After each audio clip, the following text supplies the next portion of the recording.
Wait,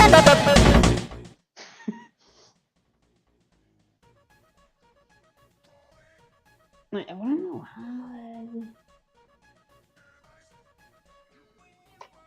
how people think this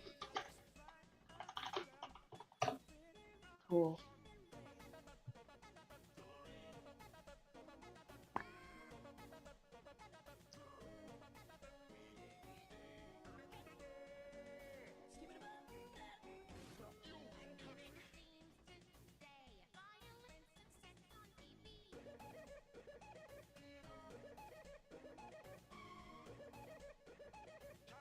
What's bong?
I don't know how to.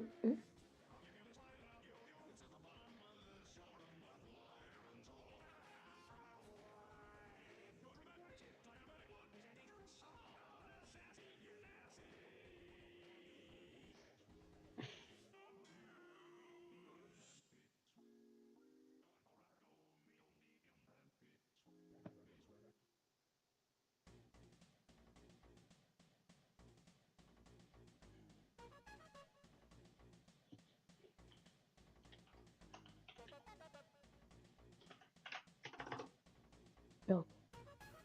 Quel build car?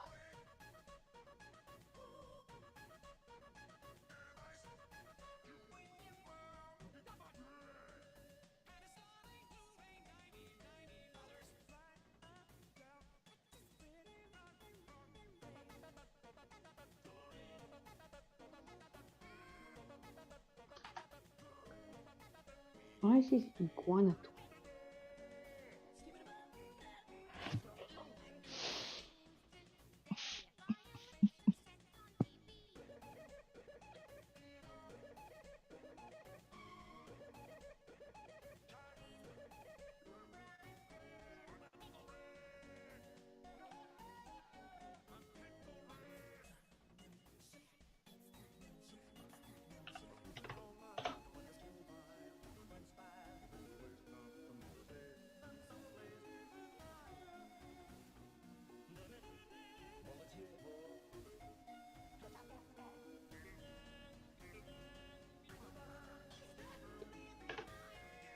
Maybe oh fucking because you're going to use this a lot.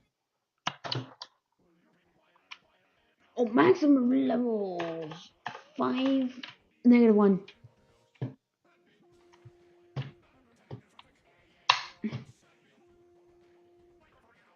Pretty cool. I think it's modules. I think it's debug.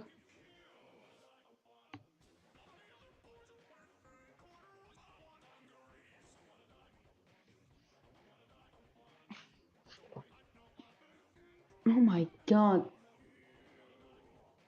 What the? Thank you.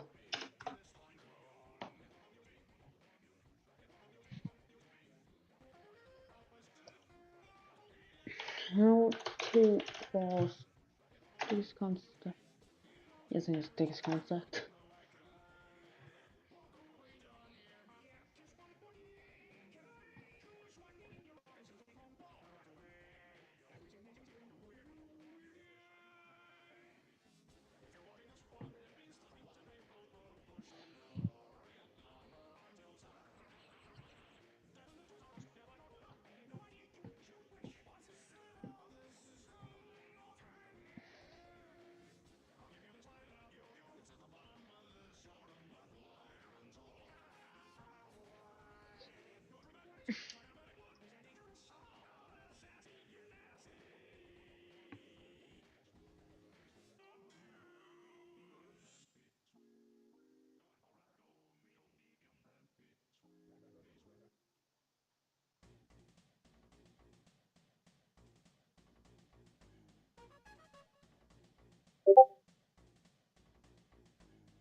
That is 1.7.10.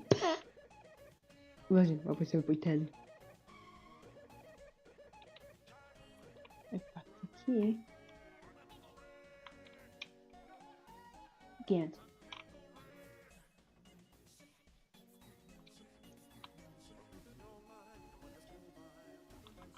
Oh, she's iguana tank 2.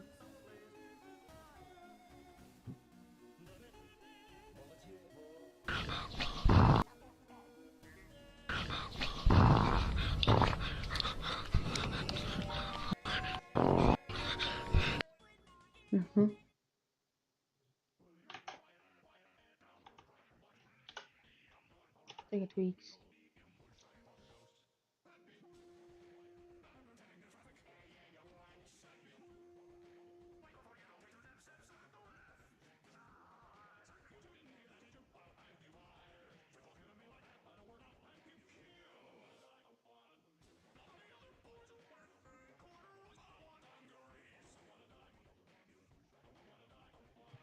That's cool.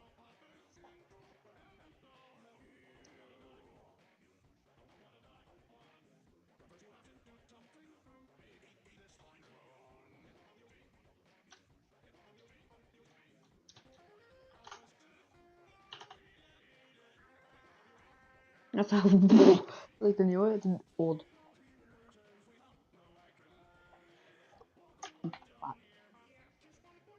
One top tiny pot.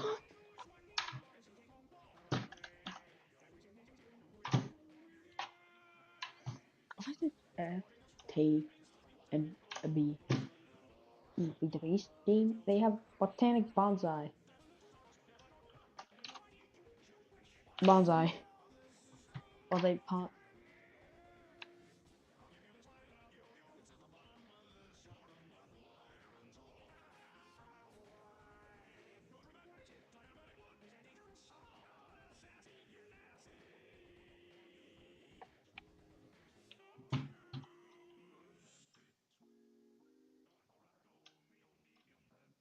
To make the young slightly gaming later.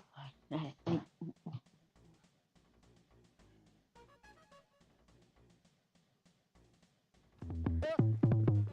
alpha is forward. An alpha is right. An alpha is never afraid of a fight. They don't. With a roar. Be an alpha. Be an alpha. It doesn't matter. It doesn't matter. It doesn't matter. Be an alpha.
بس depends.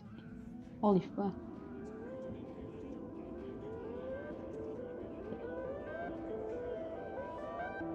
Damn it, download everything twice. I'm just gonna build.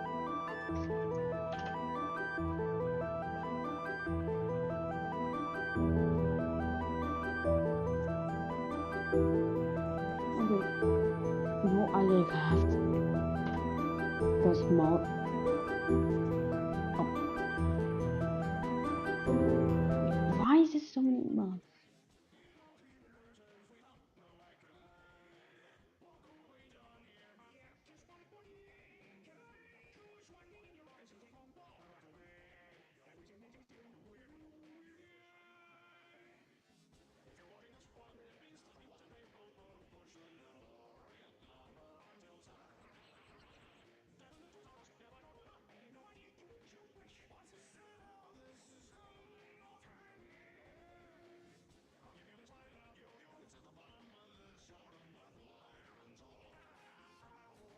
Les meilleures vitamines A, B, C, D.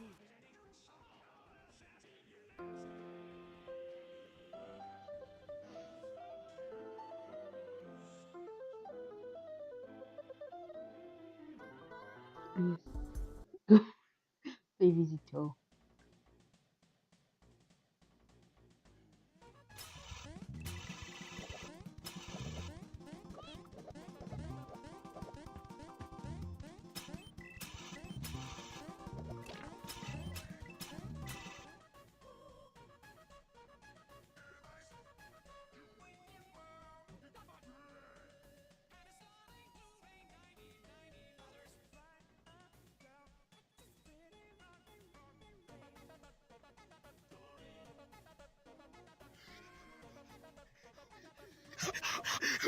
That's about all among it, and our astronauts get the babe.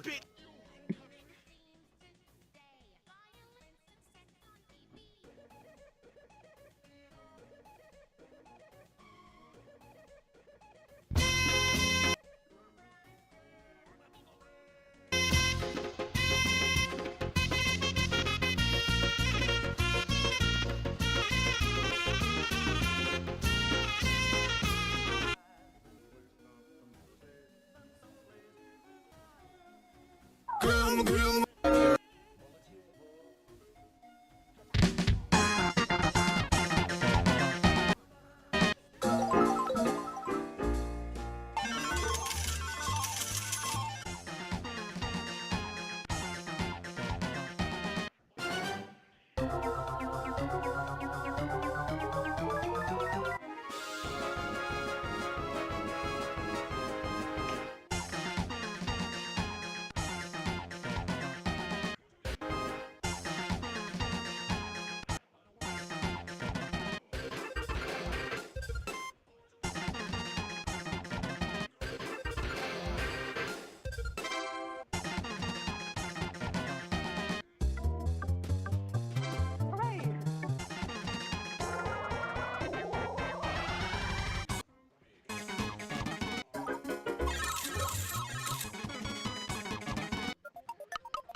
me on gaming. It was a free video.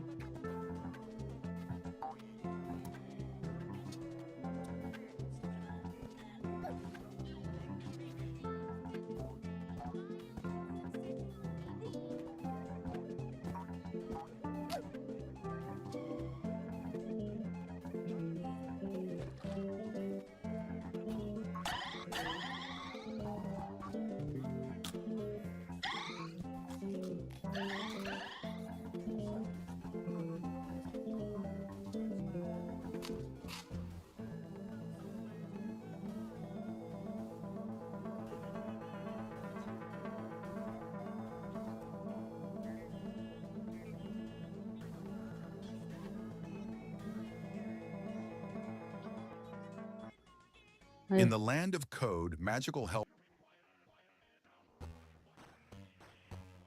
become effortlessly just before the fatigue sets in, when anyone and everyone is trying their hand at googling how to do a VHS filter, and right before Photoshop's liquify effect on a random face starts really pissing people off. During this, one particular running theme that's adopted is creating fake television hijackings, and amongst them, a little video with a very subtle title that's not on the nose at all, 0606-2006 Nickelodeon hijacking incident, is uploaded. The video is very short and sweet, the plot laid out being of a supposed Nickelodeon TV hijacking, where the SpongeBob episode Something Smells was interrupted suddenly by what at first seemed like a glitch before then transforming into this. A distorted screen of SpongeBob wailing in agony whilst endless flames burn behind it. We're shown a random low-quality image of a vista before the broadcast returns. And then we are treated to the text, Steven, why would you murdered me? I thought we were husband and wife. Why did you kill me? Please tell me why. We are then treated to... So what the reveal is that the hijacker of the broadcast is the deceased wife of beloved celebrated real-life person who actually existed but passed away tragically and creator of SpongeBob SquarePants, Steven Hillenburg. The point of the entire video is that the real-life famous and beloved public figure actually murdered his wife in cold blood, and the video ends with the words, "See you in hell, Steven Hillenburg." Yes, suffice to say this didn't go over well. People were rightfully angry at this disrespectful transformation of a beloved figure for the sake of a cheap thrills animal horror video, and it's a shame because the video is very well made. Up until the grand reveal, it feels incredibly authentic, so to waste that talent on something in such poor taste is genuinely disheartening. Also, don't worry, in real life, Karen Hillenburg is very much alive. As far as I can tell, her marriage was a very happy one, and Steven was not pure evil or a murderer. The video was shortly taken down after immense backlash, but the silver lining to all of it is that the video blew up as a result of its notoriety. And while we may never know for sure if there's a direct causation for what will come to follow, we do know that there's nowhere to go but up from here.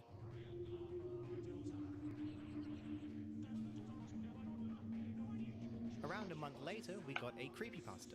Wow, who would have fucking guessed? Titled The Nickelodeon Resignation Incident, written by LaFonda Pasta. The story is a retelling of a supposed TV hijacking that occurred on July 17, 2009. An Cube's 10th anniversary.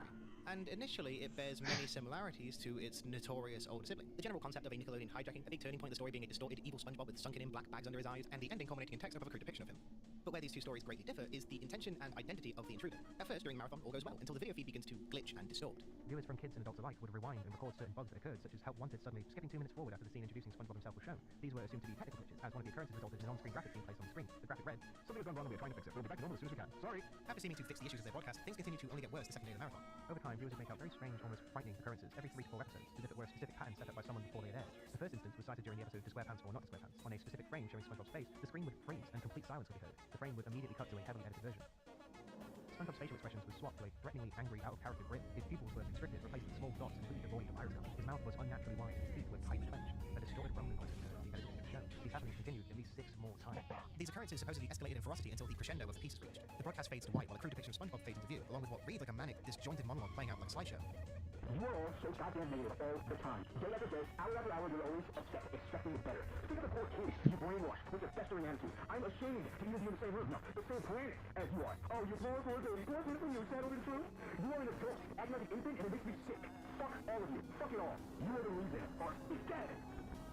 Once the last line of text appeared on screen, a loud yet poor quality recording was played of what sounded like a mental breakdown. The sound consisted of a middle-aged man grunting, groaning, glass shattering, and certain objects being smashed into the microphone. This would continue to last for around 20 seconds before cutting. It was soon revealed that these incidents were meant to be a sick joke, concocted by a disgruntled employee named Armand Raphael Ramsey. It was speculated that he planned to quit working for Nick, but wanted to show the viewers how he felt. Armand was restrained in the Nickelodeon corporate offices and arrested on July 19, 2009. He was soon charged with computer tampering, sentenced to 4 years of probation, and fined $2,000 for the signal intrusions. Alright, so I'm sure you can tell already, but this creepypasta isn't very good. For its short runtime, it's littered with plot inconsistencies. It's incredibly overwritten for what it is, yet despite that, the story ends so suddenly you don't even realize it's ending until you've accidentally scrolled to the comments. And the funniest part of all is this is the second draft. The original version of the story first posted online is gone, wiped by its creator. Very curious to see how that version went. Update, I had a chat with LaFonda over Discord, and during that conversation,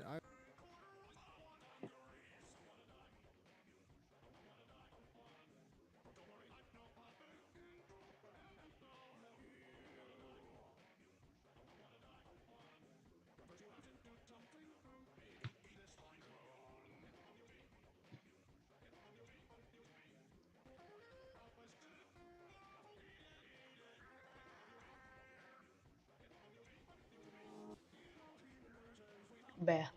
2.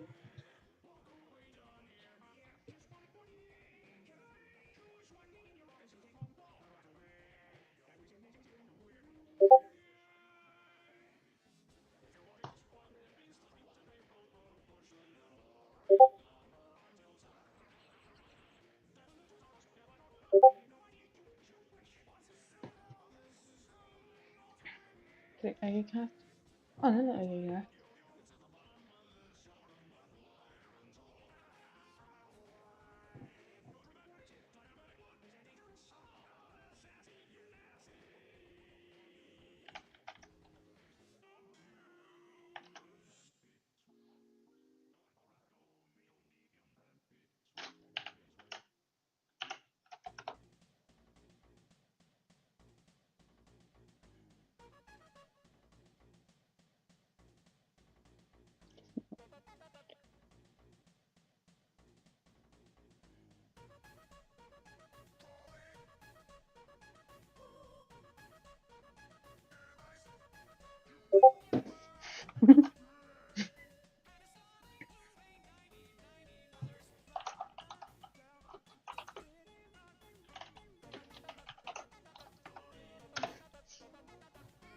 Okay. Get infinity up. To infinity lib. Yep.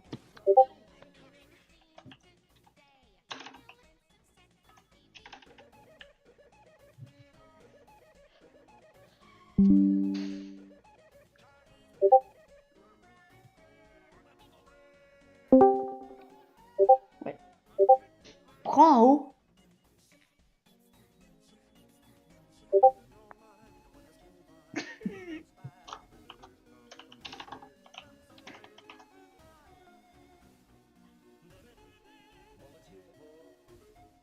No, not the mosquito again. Ah.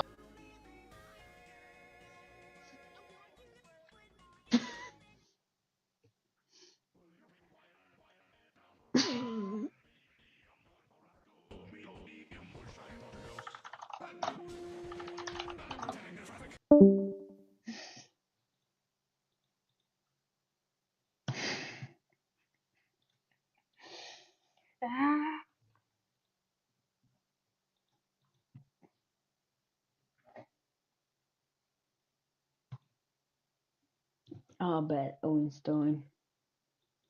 Gaming.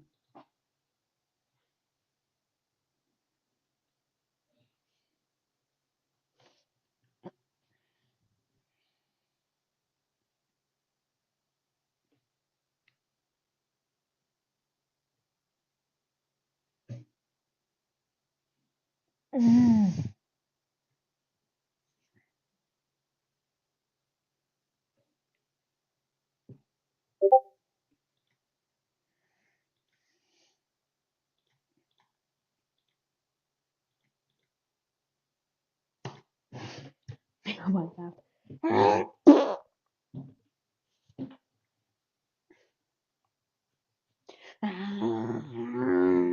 Don't you away.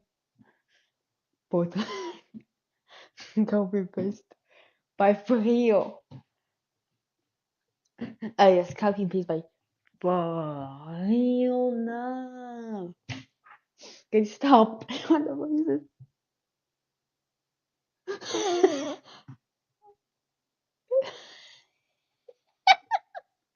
Just see what the link I posted.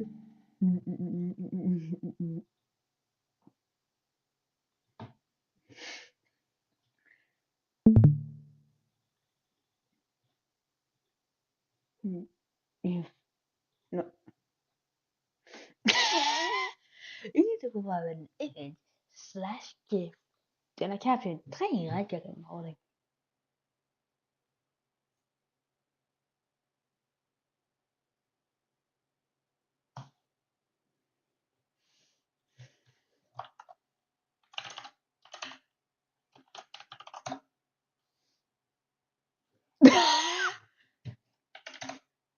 You cone? Look what I sent.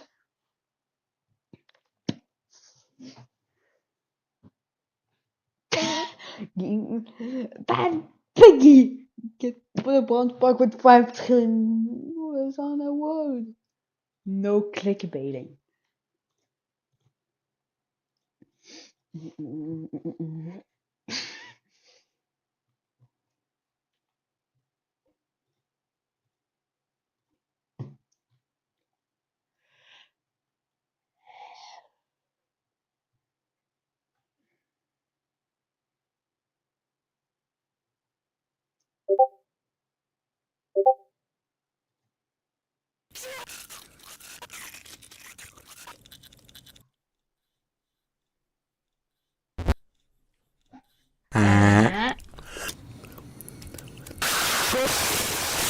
here.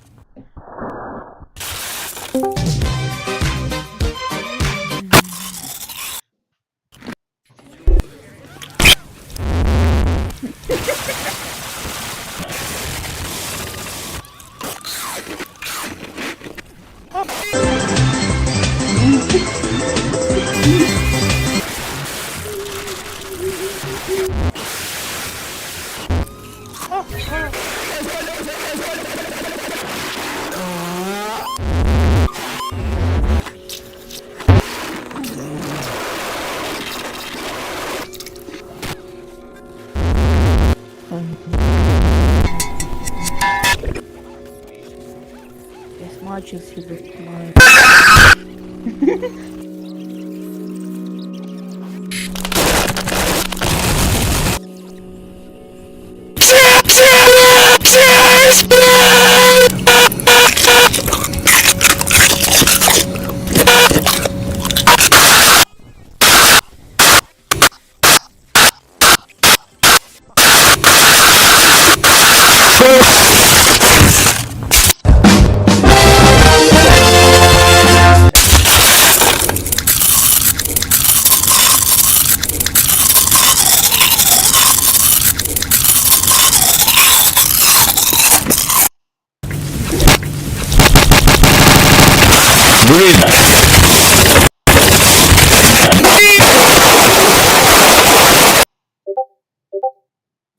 Oh no! Oh no, Susie! No! No! No! No! No! No! Ah! This.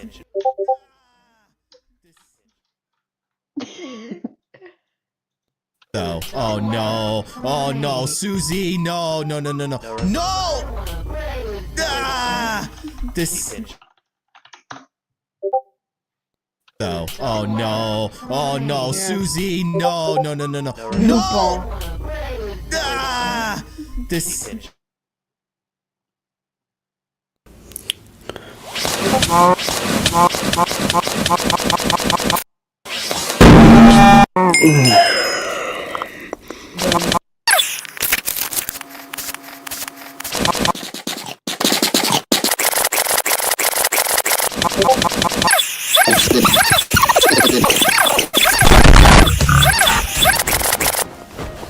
Did you forget to unrecord?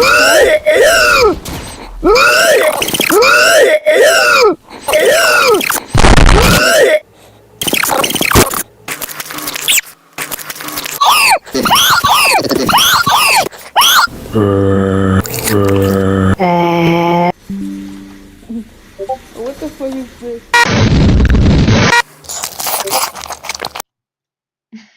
Hello, Internet! Welcome to Game Theory. And on this episode, we're gonna be trying to figure out who the fuck asked.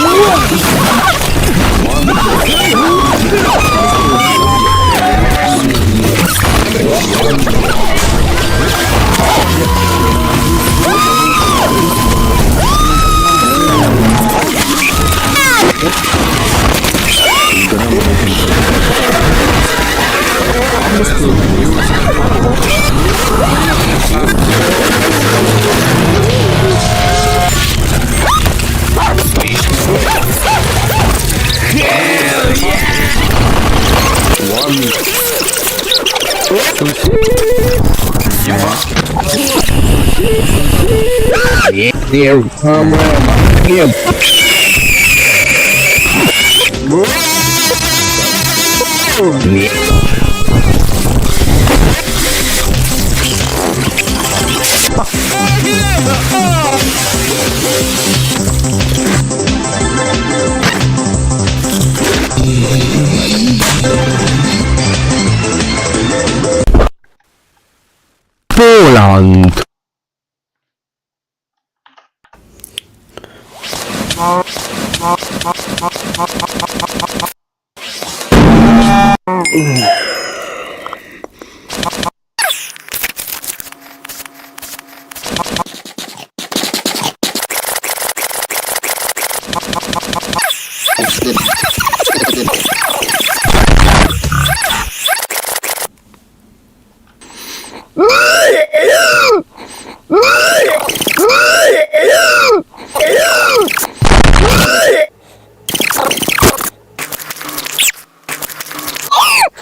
Hello, Internet! Welcome to Game Theory.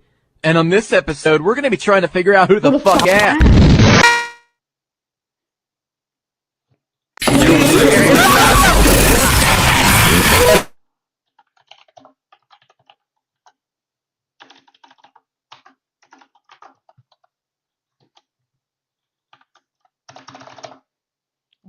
Philip, commit fucking joining. It's like I only begged you 5 times. Man.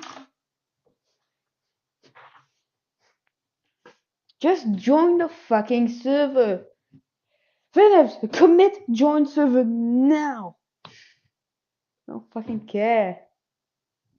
Oh, spam.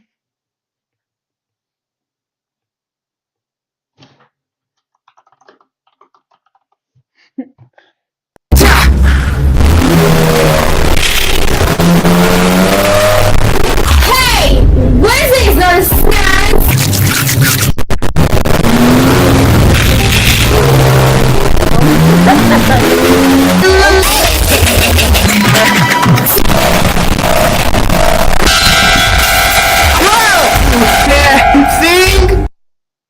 Never mind.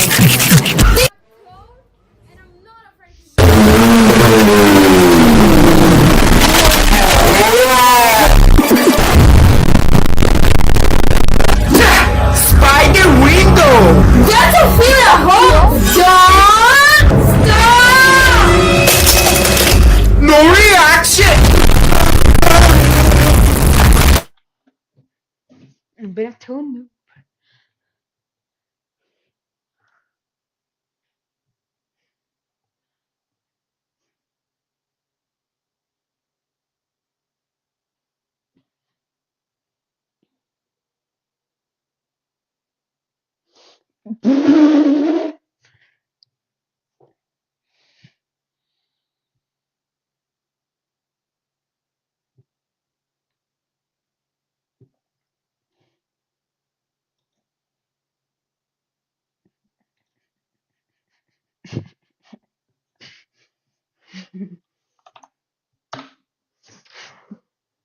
Okay, Cone, why does it Cone, why does Finn just say, oh nah, there's no gothic phone, so I'm going adios Goosemaster this. Why is this guy still like, oh yeah, no gothic phone? Nah, adios Goosemaster.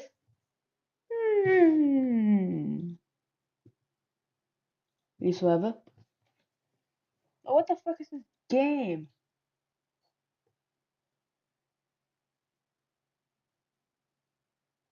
That's shit. No, actually, that's shit. So what the fuck is this?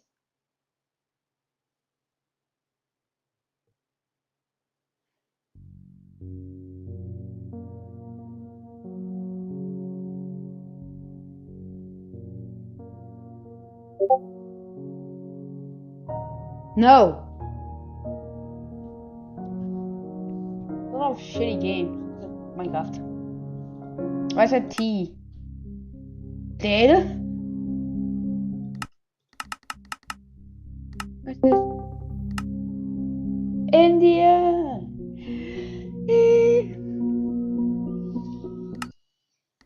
No, oh my god, was ist Edelkraft? Du Minecraft. I'm placing blocks and shit cause I'm in fucking Minecraft.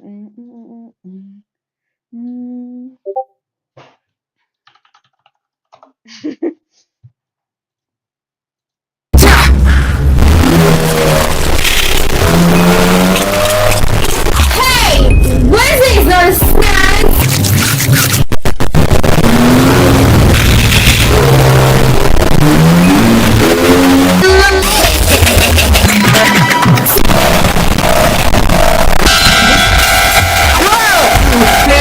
Sing!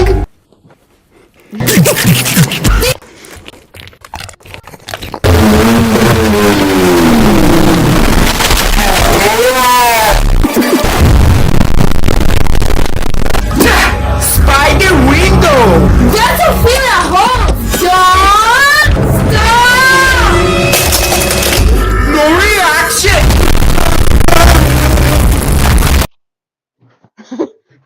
I have skilled the. Oh, okay, go. It has 69 EU! Okay. Oh, okay, it showed the fake one, but this is pink. Okay. So if you cut down a tree, it goes bye bye. Also, yes, you can just say healing axe. So there's something called a healing axe. And the fuck is this? Healing stone.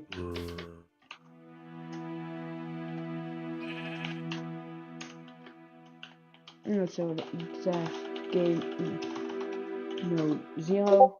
So ow. And then I'm gonna heal. Also speedrunning. So yeah, it's kinda weak. So, yeah, fuck it.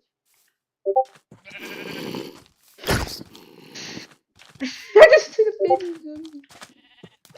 Then I'm coming to where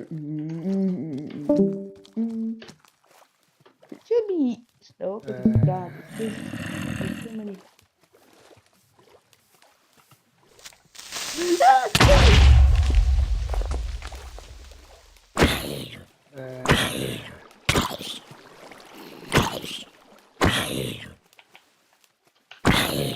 Kill Tom.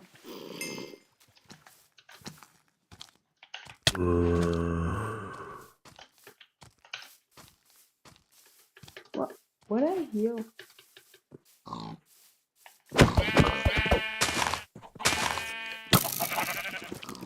Wait, why am I healing so fast? Wait, is it? Pink. I just ran here and won.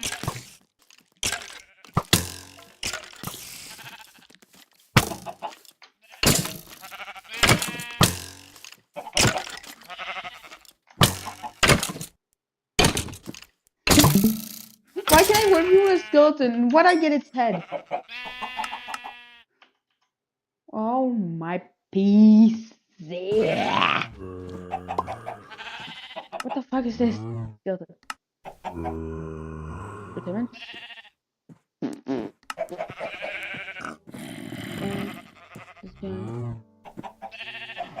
Plojmutter? Pride versus Pride versus Pride versus Fanta versus Fanta. Oh, Fanta versus Pride.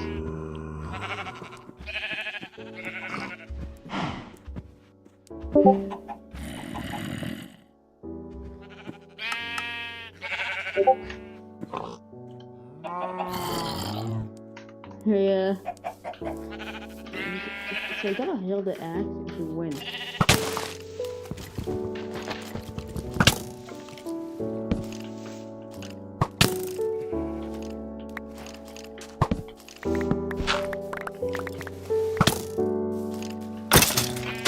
How much damage did this do? What? Yeah, let me just go.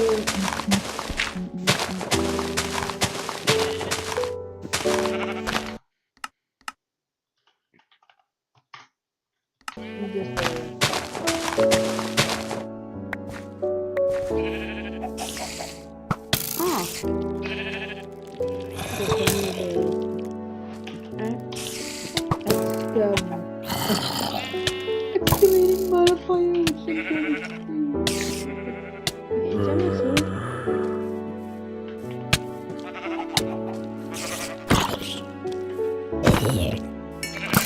What the fuck is this? They're apathetic children. No. I got tip by a fucking. Let's stand.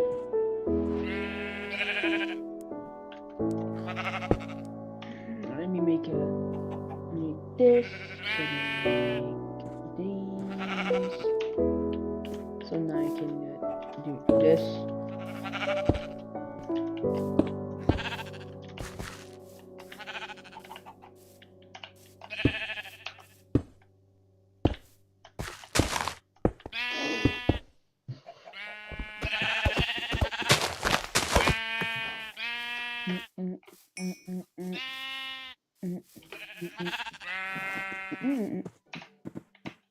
There's no healing axe, so I have to make it. Make this point.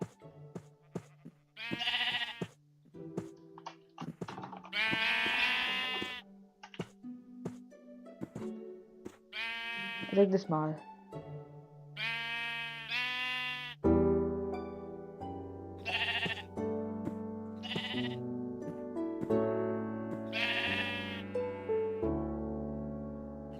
Utilities.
Yes.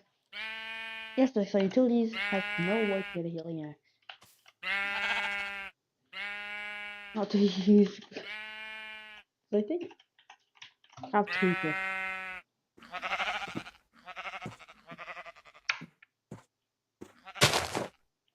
Toe.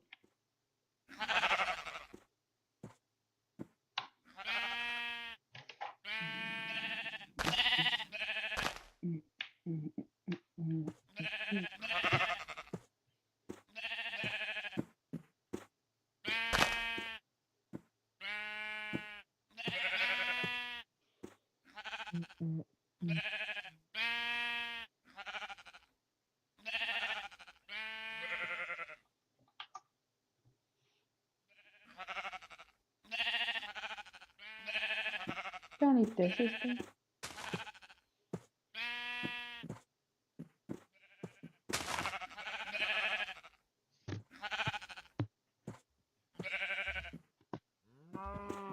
Skip. Right. Okay. Creeps.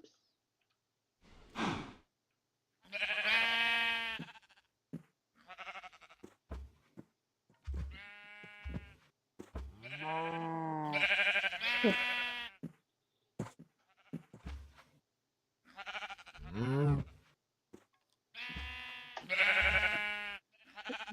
Skip tonight, I know. Next one. Yes.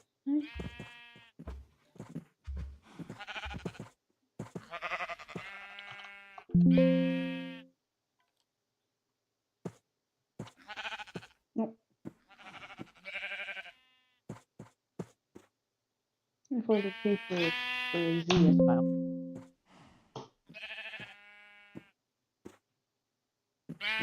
And I'm going to look at, my pack called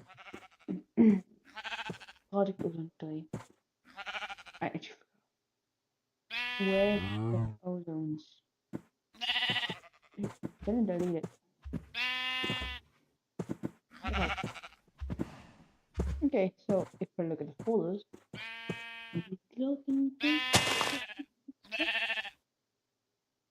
yep, scripts and let's go with Python. Make it 3x3 bit. Does it? 1 3 the fastest, please.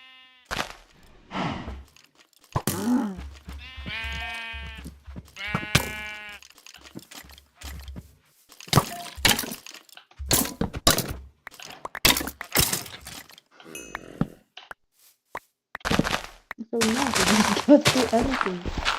Also, yes, immediately. This is harder.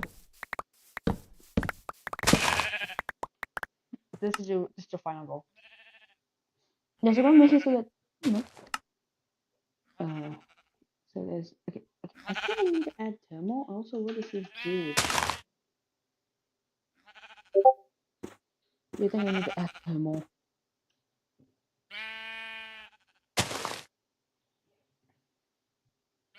Right. Let me add thermal.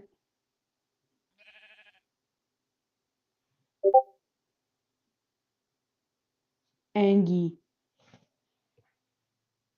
Also, I'll not join you in game.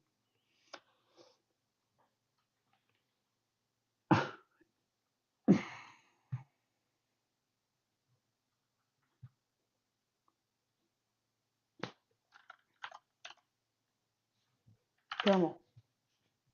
Foundation expanded. Innovation in dynamics.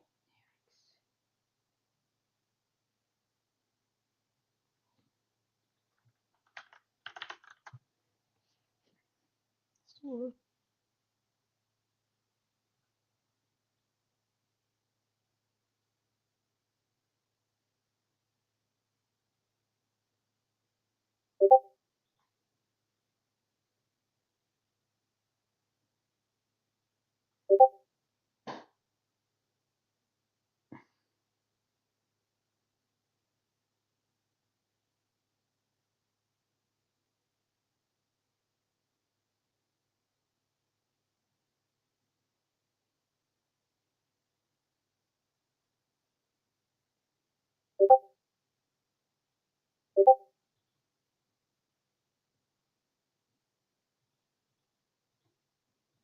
I was mean by other player.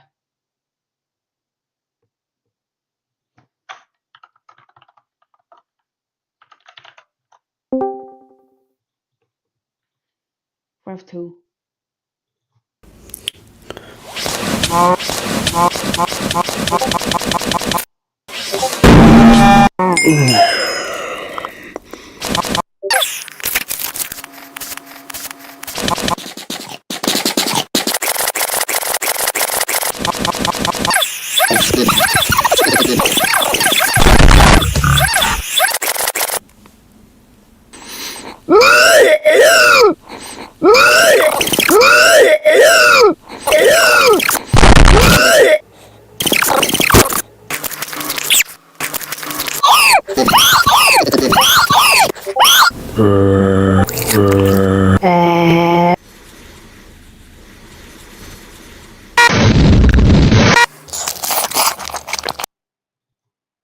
Hello, Internet! Welcome to Game Theory.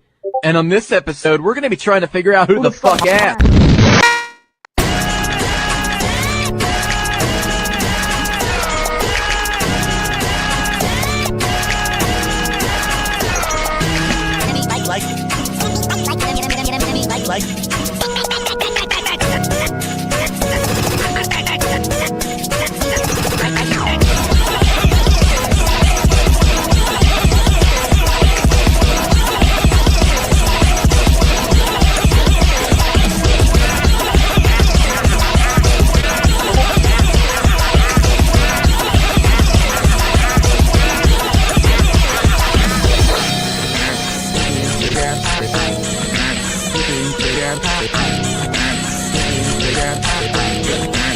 Where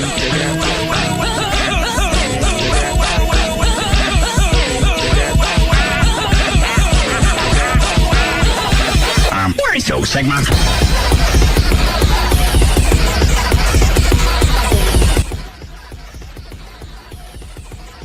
Okay, Code, don't ask.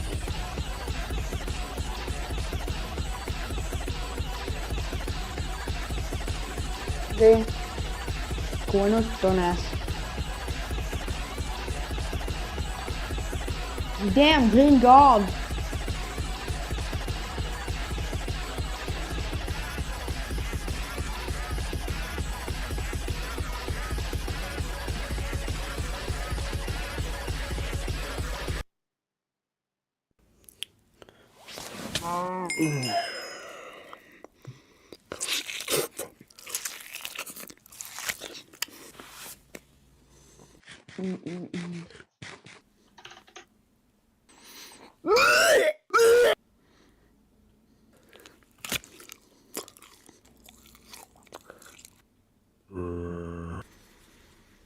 Yo mama's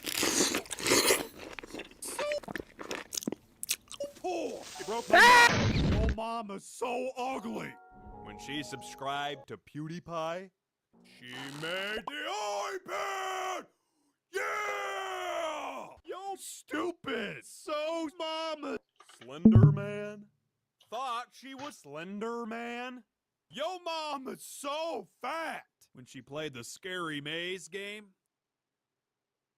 she freaking died. Yo mama's so stupid. She freaking died. Yo mama's so ugly. She freaking died. Yo mama, so stupid. Slender Man. Thought she was Mr. Beast. Yo mama's so ugly. She gave Jacksepticeye Markiplier.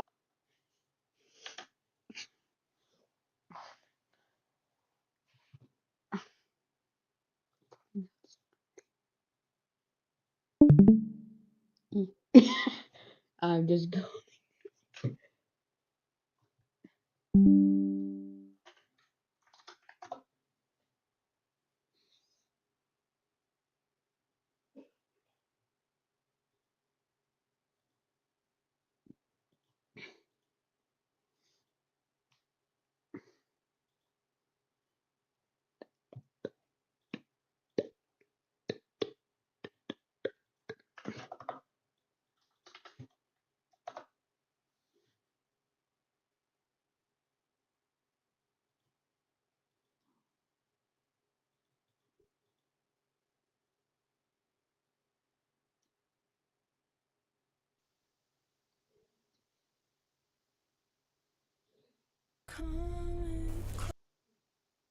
Okay, so this will probably be the first time some of you guys have heard my voice, so you could take this as a voice reveal if you want. But unfortunately, this is a rant. Some of you guys might have noticed that I've been making a lot of posts about this one TikTok reposter. So here's the account that I was ranting about. They have been stealing my videos nonstop. Like the day after I post a video, it's gonna be right there, stolen on their account. And I'm genuinely uncomfortable with someone doing this. I am an actual person. I'm taking time out of my life to make art and animations, and I spend hours on every single video just for a kid to take it and profit off of it. So this is just to express how annoyed I actually am about this, and it's not the first time I've seen people steal just to gain followers. Dude, I'm gonna make that chicken bounce. Look at this. Yeah,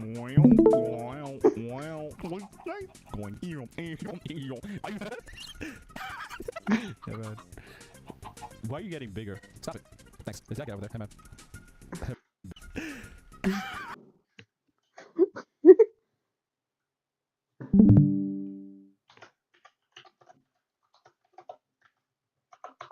Here's the chicken. Hey, man. Why are you getting bigger? Stop it. Thanks. There's that guy over there. Hey, man. Okay, he's normal. He's not normal. Okay, that thing has a face that's inside of his own head. That's fair. Okay, it's glummy to that's inside of his own head. That's fair. Okay, it's glummy today. It's glummy. Okay, these are normal.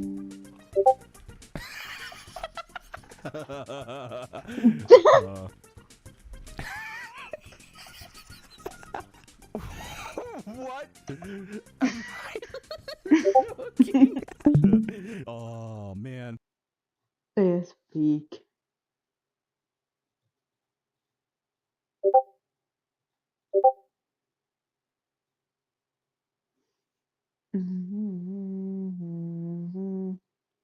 That one, like one person is just stunk. Okay, apparently one of the mods got probably this. Also, no, it's not the world best.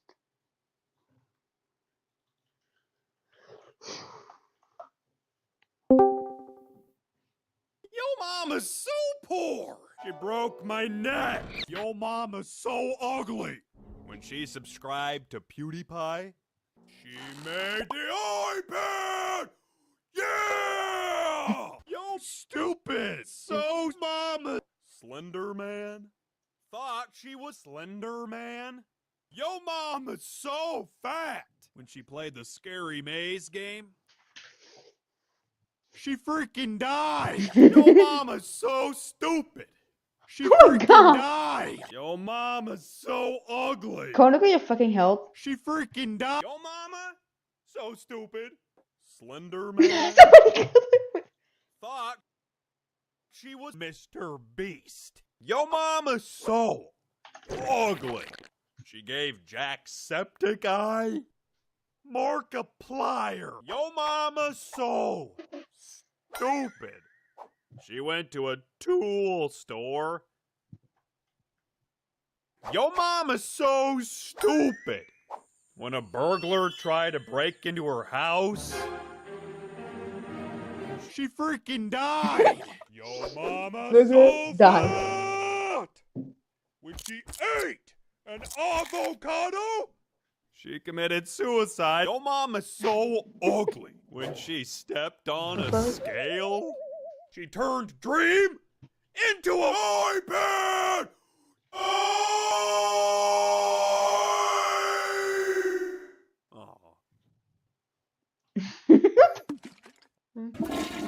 Yo mama's so ugly. When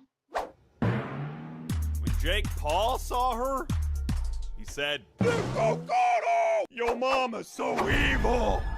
When she uploaded a video to YouTube, she had to be baptized at Xbox Live. Yo mama's so hot. Hi-yi-yi-yi-yot. Rice scum. Thought she was something that Jacksepticeye Mr. Beast. Yo mama's so tall. Dude, okay, it's probably one of the thermals. Okay, I'm gonna yes, no, me, no, not the lead.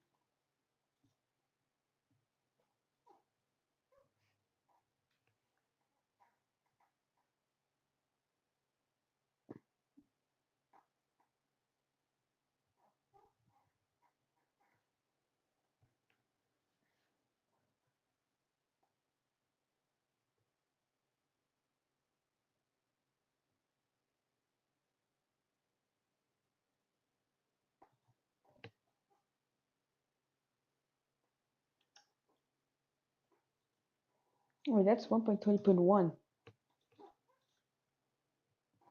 What? Yeah, that's 1.20.1. No. Pack. All the. This is thermal. Yeah.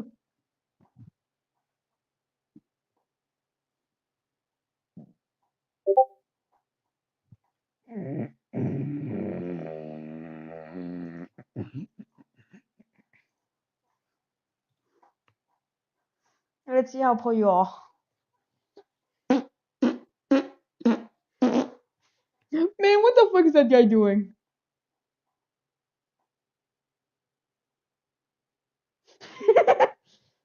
Kill yourself now. Now.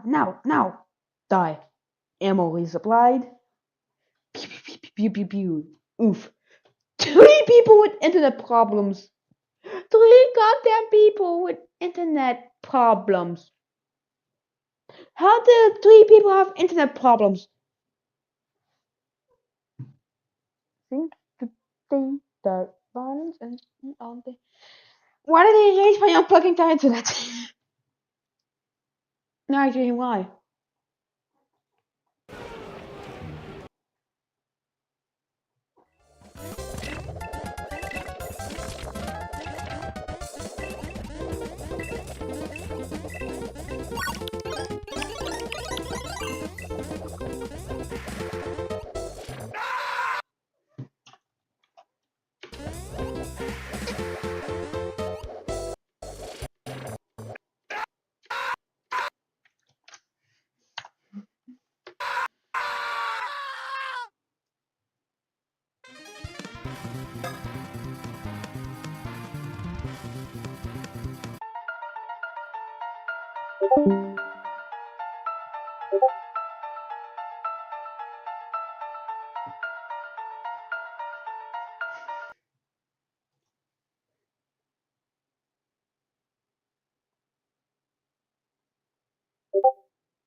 Ooh.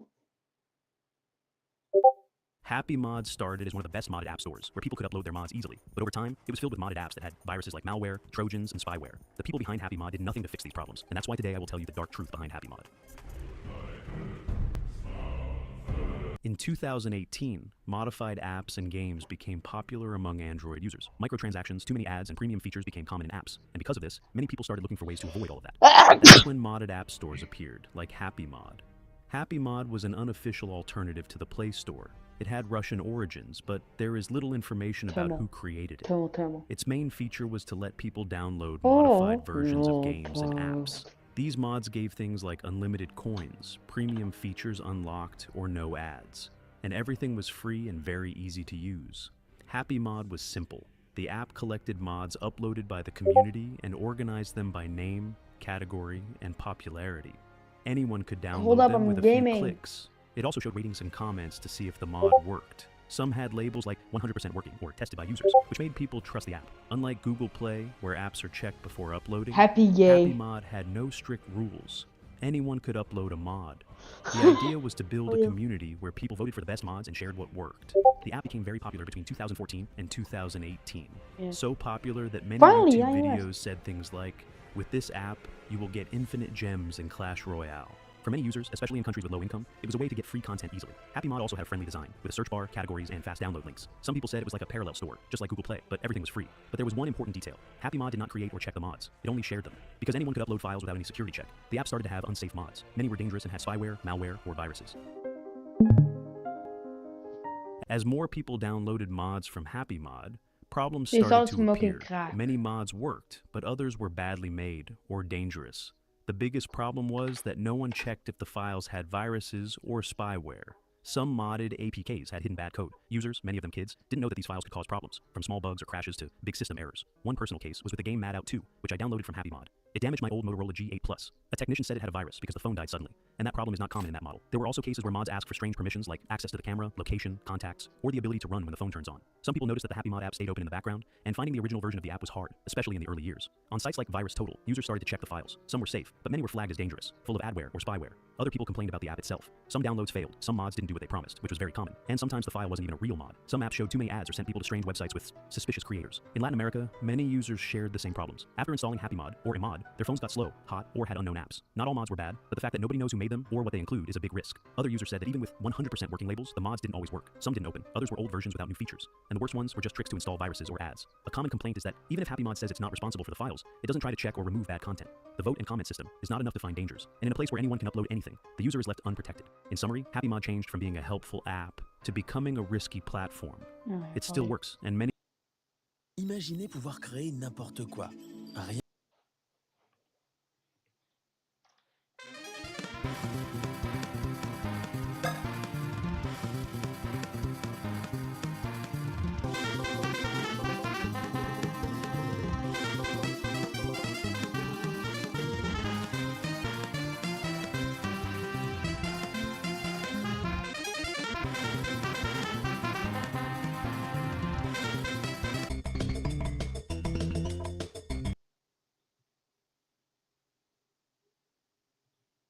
happy family was traveling. Suddenly, the truck lost control. In the chaos, the baby slipped and fell deep into the pit. The family screamed, but couldn't reach their baby. Then came the real heroes. The baby was found and lifted to safety. Tears of joy. You know, these are the kind of videos that old people reshare on Facebook, like, oh my god, you need to see this living miracle that actually happened. And you're like, yeah, no, I don't think it did. No, I don't think it did. I think it's fake. I think it's probably AI. But these videos were made as realistic as possible to basically bait vulnerable people into watching it and resharing it. Well, it turns out the same thing is happening on YouTube Kids, another audience of vulnerable people who don't even know they're being subjected to AI slop. But how bad are these videos? Well, we're gonna find out today. All right, brush your teeth song. Let's check it.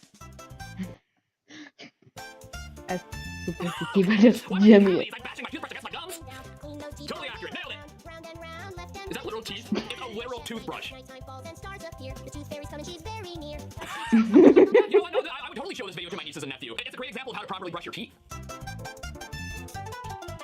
All right, wheels on the train. I'm sure they will absolutely nail train movement. Wheels on the train go round and round, round and round, round and round. The wheels on the train go round and round. What do they do to Thomas? No, The whistle on the train goes toot toot toot toot toot. That is some Chucky shit right The there. whistle on the train goes toot toot toot toot. Don't The doors on the train go open and shut. And he's That kid was sucked into AI hell where he belongs. But would I show this to my nieces and nephew? Oh yeah. It's never too early to influence kids to run in front of a moving train. Plus, my nephew absolutely adores three-eyed beluga birds, and he really wants to be a Liffey Ronku convector someday so that he can run over Chucky children and summon them all to hell. Oh.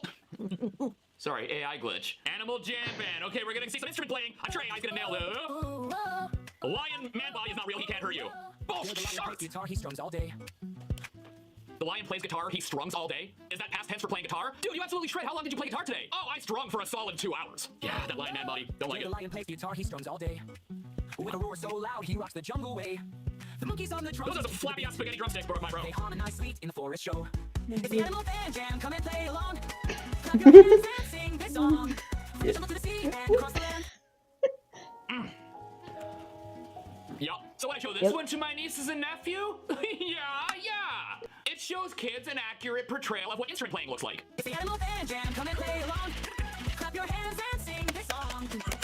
Like, you gotta be pulling my nuts! I think Cars for Kids playing was more realistic than this. Alright, now, okay, bath song. Okay, now we're gonna learn how to take a bath AI style.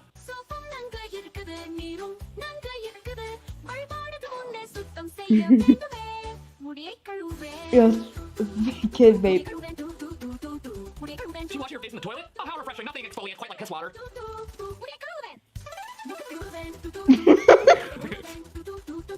That is bananas. Like, what the f? No, how do people wash their hands? Oh, I think a stream of water comes out of their eyeballs or something. Like, is this how AI thinks we wash our hands? We just go full, like, hand seizure? Sometimes I dream of spherical cows, and they scream in binary. Okay, that was normal. Grandma's got a treat to make. Cook it up, ready? There's a lot going on there. AI will never get mixing right. Rolling pin seizure. Whisk, don't give up. What? Wow! Everybody quit baking! Jesus! And it promotes safe baking. Always bake with a responsible adult, and don't forget to stick your head in the oven. And you know what? Honestly, why subject your kids to a lame character like Bluey when you can literally have a character like Debbie? Her eyes don't align, but her morals do. Emma's sparkling smile. Oh, I'm sure this is not going to be demonic at all. Meet Emma. She loves cookies, candy, and jiggles with friends. But Emma forgot something very important. Uh-oh, Emma didn't brush her teeth. Again. Ouch, my tooth hurts. Time to visit Dr. That actually looks kind of real. Hello, Emma. Let's chase those sugar bugs away, brush twice a day, floss, and smile big. Now Emma brushes every day, no more ouchies. Brush, brush, brush, make your teeth shine bright. Visit your dentist, keep your smile sparkling. Does this girl literally have a toilet sink? What? You can take a dump and wash your hands at the same time. You know what? I actually really liked this one. No, I really mean that. It's actually really great for kids. It has a charming lead character that doesn't look like a serial killer at all. And it teaches kids that if you eat candy and don't brush your teeth, you get bioluminescent neon cheerleader tooth boogers, so you'll have to go see the crocodentist who will tell you brash pink eater day so you can have tinfoil teeth. To go see the crocodentist who will...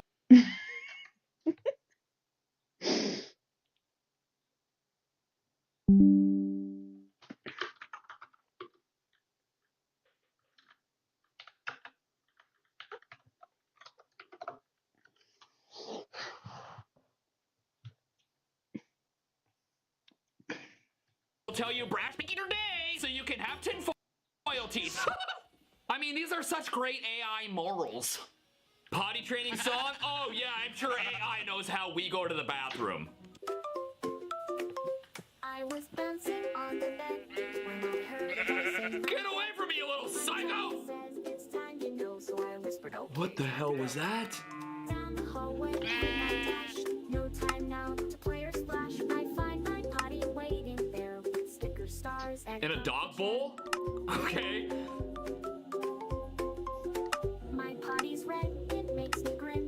What is that? Swish and water flows. Clean hands dance like a magic show. Then he cheers, you did it, champ. He gives me a star and lights all These movements are just not. No, what the hell is that? Okay, okay. Ted got possessed by some kind of demon. I don't know. You know what? In all honesty, though, this one is very educational. It shows the process of how to go to the toilet. Oh, that's it? First, you get possessed by a demon and go.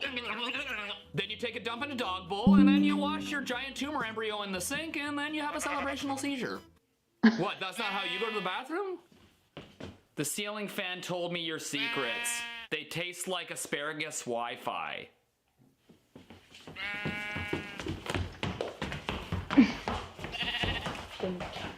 We're moving on. Yummy foods. All right, let's feed baby. Okay. Yum yum time, chew chew chew. Look at you, you're eating too. One more bite, then sip sip sip. Wipe your hands and kissy. That woman's trying to suffocate her baby with a cloth. We're all done. Meow time's over. That was fun. So how do you know that this music is AI generated as well as the video? The fact that they pronounce meow time instead of meal time. Meow time. Hey kids, it's meow time. You hungry or are you too full from lunch? Okay, what's up next? World Ocean Day song. All right, let's learn about the ocean. The AI ocean. Thana gets your characters moving in seconds. Here's how. Simply type in the motion you'd like your character to do, such as... There's turtles slow and dolphins fast. Jellyfish Who is this? fast. Crabs are quick and seals go by. And glowing lights shine in the dark. The oceans need our help, you see. Stay as clean can be. No plastic bags, no junk, no mess. Let's love the sea and trash it less. No ocean day. I gotta tell you, if a dolphin levitated out of the water towards me, that would not be my reaction. I would slap that thing like... But would I show this video to my nieces and nephew? Absolutely. It shows great morals. Plus, they would absolutely love baby-headed anime man boy. And seals that birth the words World Ocean Day and spontaneously die. Plus, I love the message of keeping the oceans clean while simultaneously promoting littering while being surrounded by piranha parrots, Dumbo dolphins, and platypus beaver penguins. Whoa. What's not to like? Bingo song! But look at this. Today we're gonna learn our APPCs. I just well. Shit AI. Okay, stop, please. What? Hey, or what the? Okay, Yeah. stop, please. What? Love fucking Who AI. wants Dunkabogs? Right now, JJ's Doctor's Checkup Song with a Coco Melon thumbnail.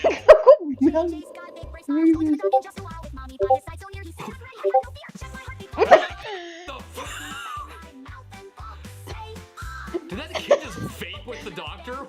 Vape? What is this?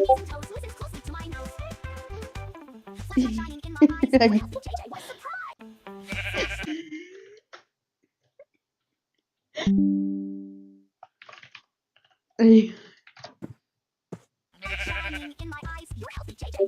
I think that might have been the worst one yet. Like, excuse me, what is that? And tell me if I'm wrong, but did this kid just shoot out a slipper and then call up the doctor's ass? What? Oh, so what brings you to the doctor today? Oh, I've been shooting slippers for a week. Some parent out there was expecting a Coco Melon video, and then this came up, and now their kids are going to be in therapy for the next 20 years. I uploaded my emotions to the spaghetti cloud, and now I feel al dente. Okay, bathroom mirror foggy wow. Okay, I'm scared. That looks not too bad actually. Okay, is that okay? Whoa, okay. That looks not too bad actually.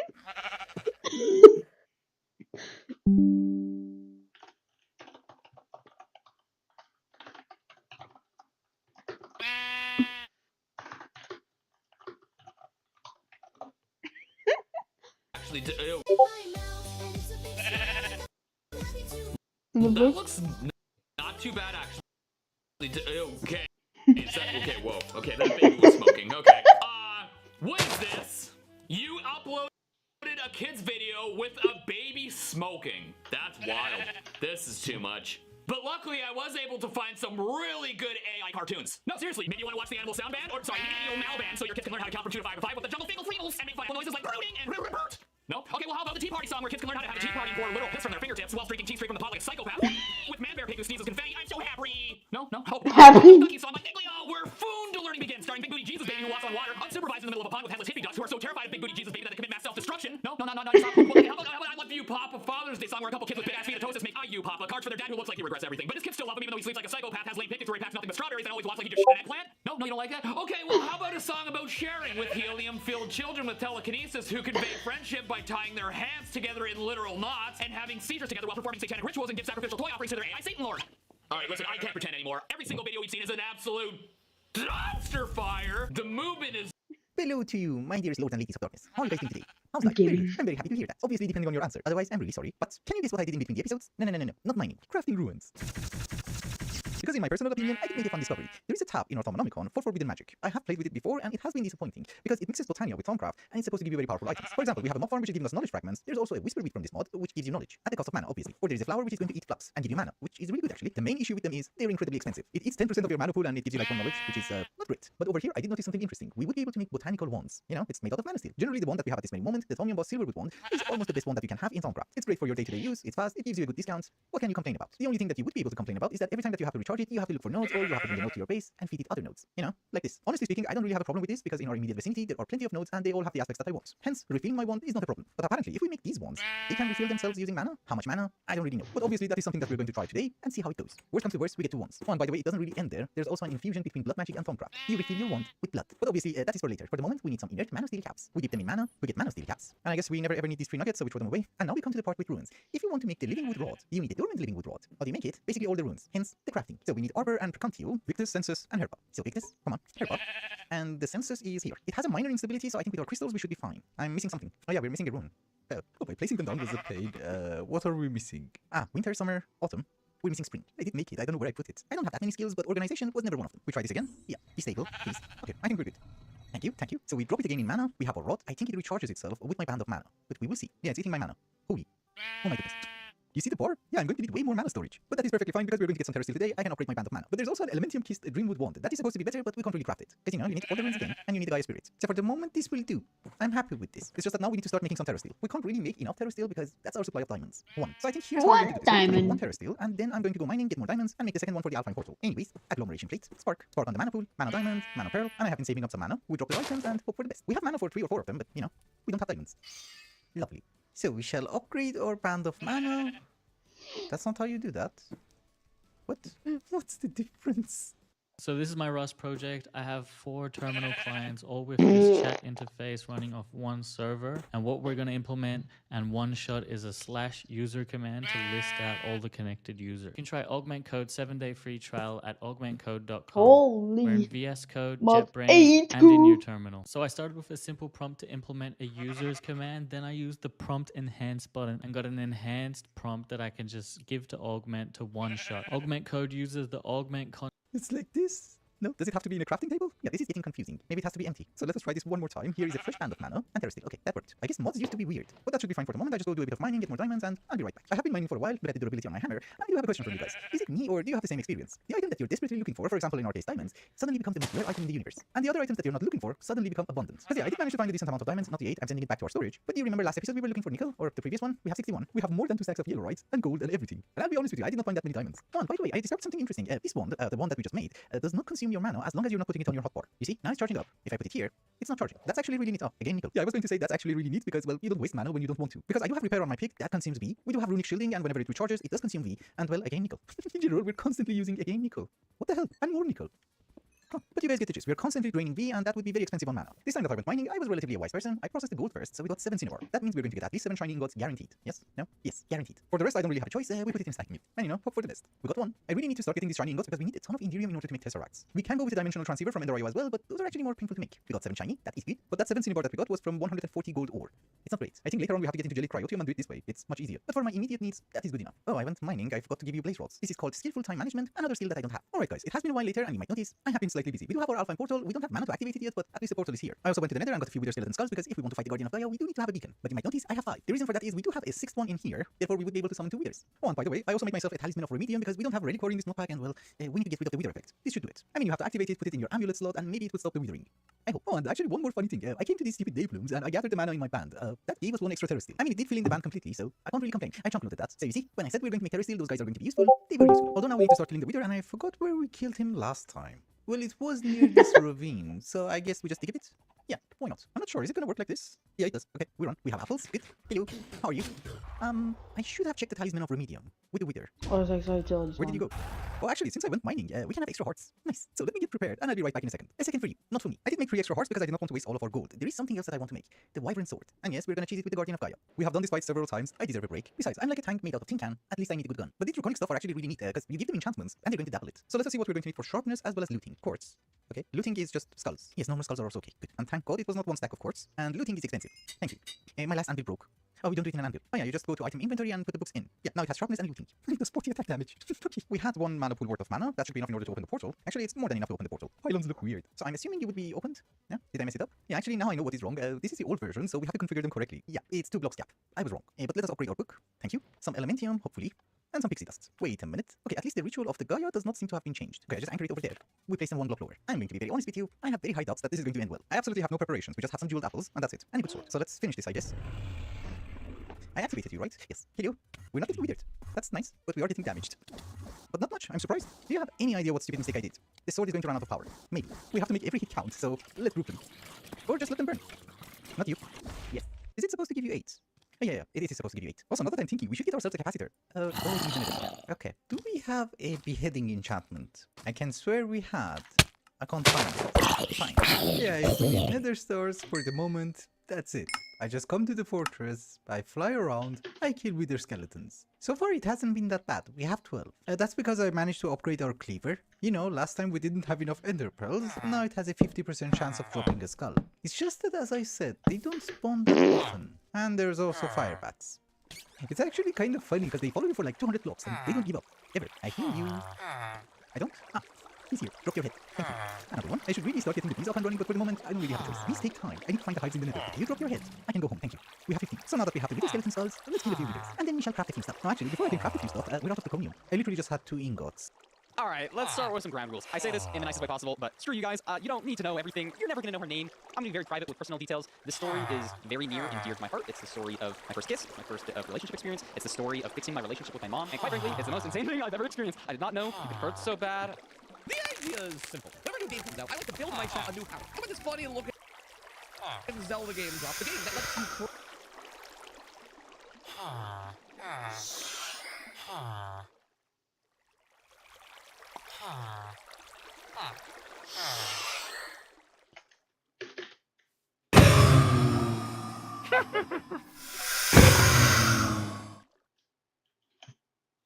create objects you've seen before. I set up some Python code to let my live chat be able to do that too.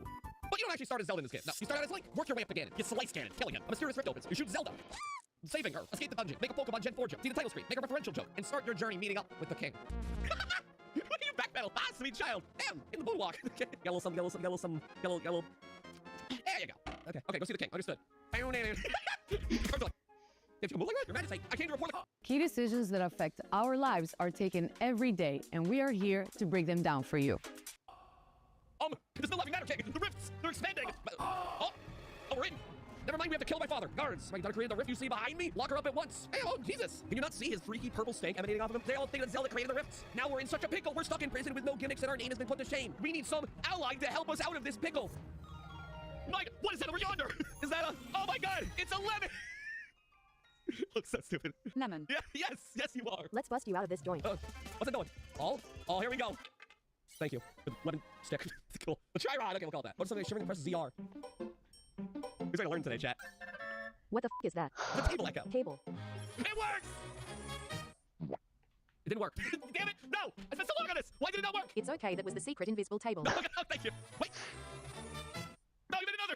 You're so talented! You guys are so talented! What a good fruit! There's literally no reason why it should not be working. Say table. Cheese. Everyone say table. Table. Table. Table. Apple. Why? We're gonna make furniture! 5-minute lemon adventure. We're gonna make furniture! We're gonna make this furniture! Come on, baby, come on. Yeah! Table, no, not one. Table. It's why I was like, oh my God, you're making many of them! Table. Why are you making so many? Tably. Table time. Oh my God, why are you making 3 of them? Table. Stop it, what are you doing? IKEA What are those? Those are multiplication tables. Can you make those? Here are unlimited tables. What's happening? Stop it! Ah, it's blinding me! This is how you guys can suggest things for me to build. Table spoon. Stop blinding me with it now. Oh, and apparently, I didn't think ahead with the code enough to realize you can just add other words to modify what can be created. Oh, I got a new one there. There we go. Oh, this is awesome. Okay, I like it. Railroad table. What's the... That makes no sense. Chat, what should I use to get around these guards? Lemon. No. Guns. I'm just gonna place the table. Oh God, oh no. Gun. We haven't scanned the gun yet, chat. But we have another thing to add to the queue. Lemon box. So, oh, it should theoretically... Oh God, reproduction. Jesus.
slime.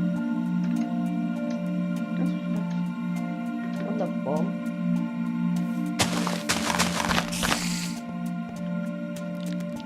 Man, what the fuck?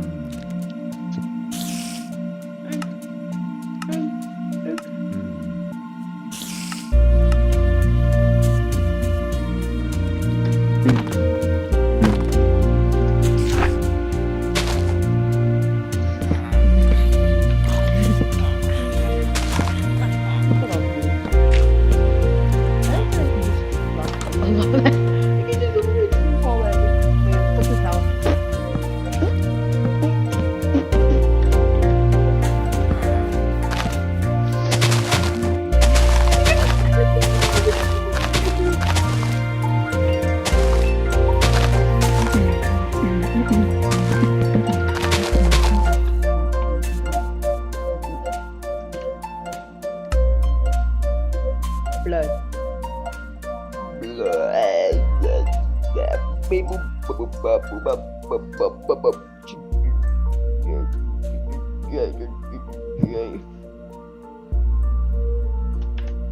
What the?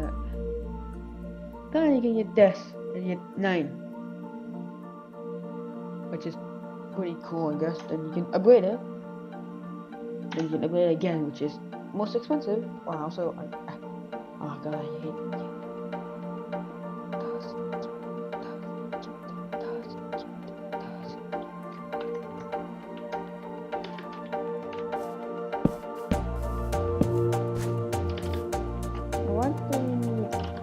What is Isle of Ender? Let me check. That's a lot of customer structure. Yeah, a lot. I mean, not a lot.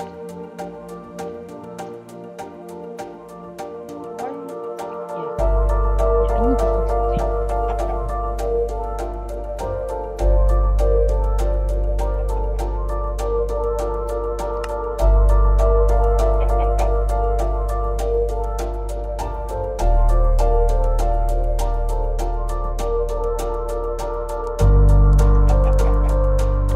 It's like a spawn cheese cube.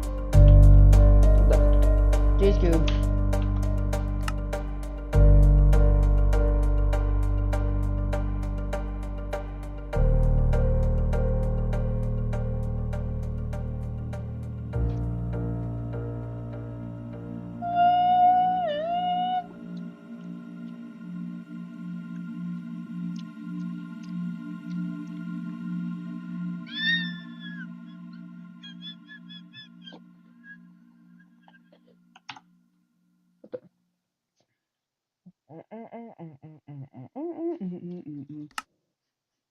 Wait, is this a block? Is it a block? Oh shit, it is! I know one of the things you can get is the 18 million thing. It's useless.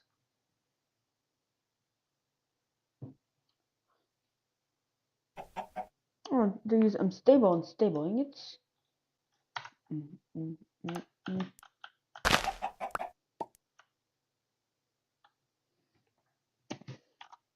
This is the crafting recipe. Yes, he's doing this. I need a diamond.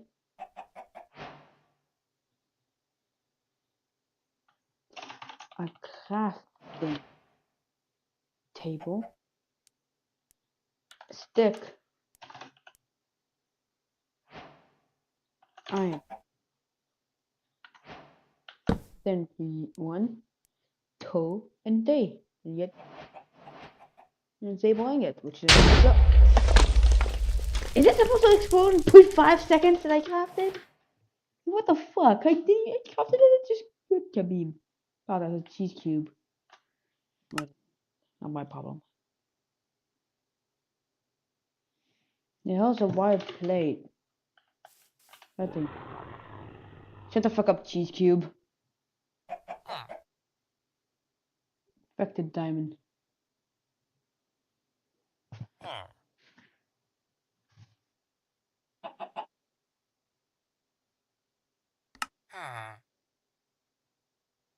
Also alloy wires that we could do. So you could take some colors.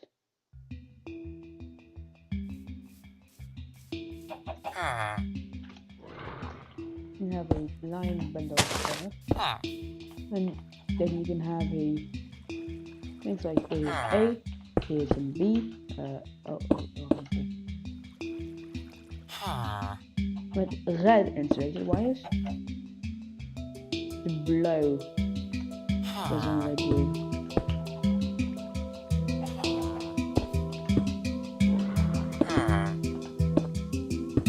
That's the thing you do.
Yo, Chronicle I made.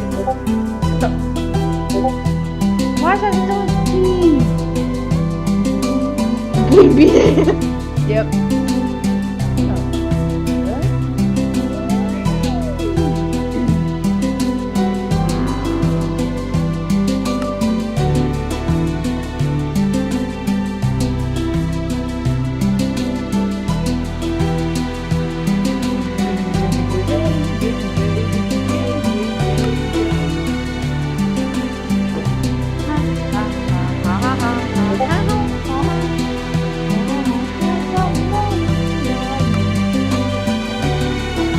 Find another gay bean.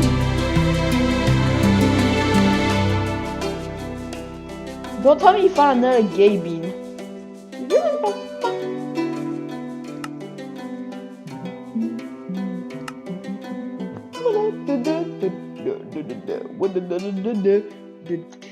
What the fuck? This is iron. So it produced 1 iron nugget with iron ordinary.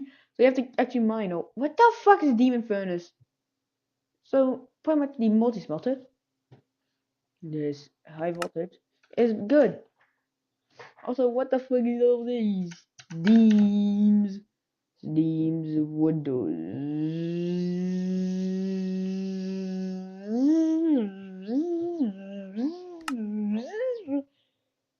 Don't go to top pages.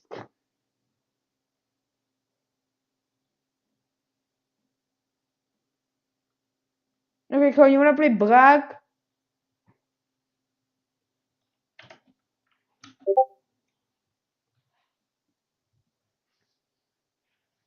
Cole, you wanna play Brag? I don't care. What fucking other things? Yeah, tuna fish gaming.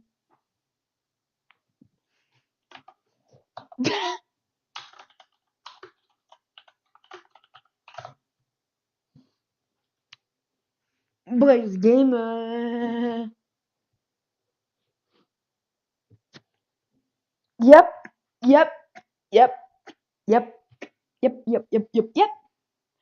Con, can you come and join us?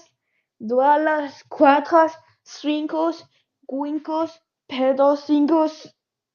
Pero, shut the fuck up. I only have fucking 4 hours of school, which is very cool, and it's 40 of these fucking hours. Awesome goddamn sports, and 1 hour of ping pong. No, don't.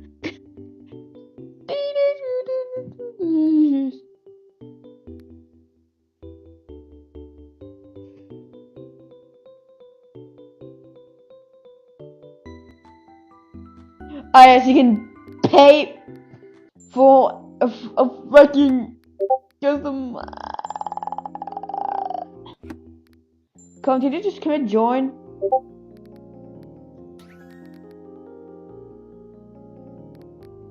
Alright, thanks. Now I have the paddy wagon. What do you mean I have to become forklift certified? What do you mean I have to become forklift certified, Abby?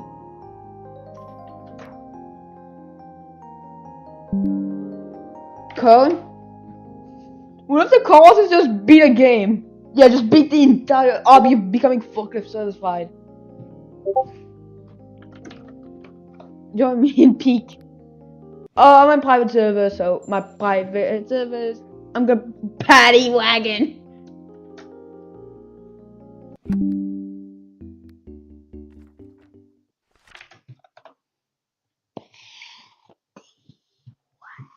Paddy wagon, wagon paddy. Alright. Nuh-uh. Nuh-uh. Nuh-uh. Nuh-uh. Nuh-uh, no. Man, fuck that shit. Now work on the hardest track in the game. I win! I win! Come, get in the fucking game. Oh, well, you get money by playing. Yeah, you get money by doing shit.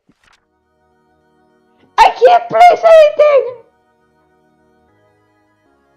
Wow. Cone, you have to wait this thing out because I'm so dumb and I tried to place the thing. When there's nothing. Alright, I'm pro.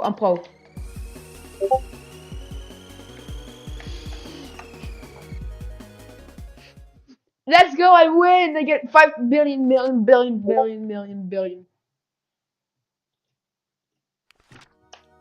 Yeah, that's not the hardest thing. The highway. I think I'm just a paddy wagon from SpongeBob. Hold up. I'm gonna do something called customize because my shit.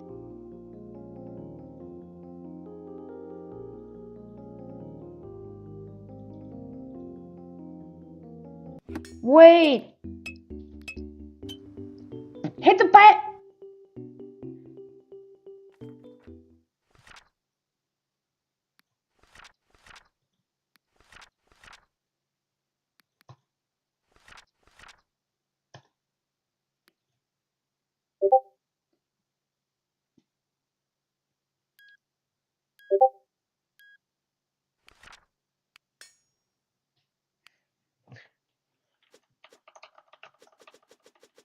No.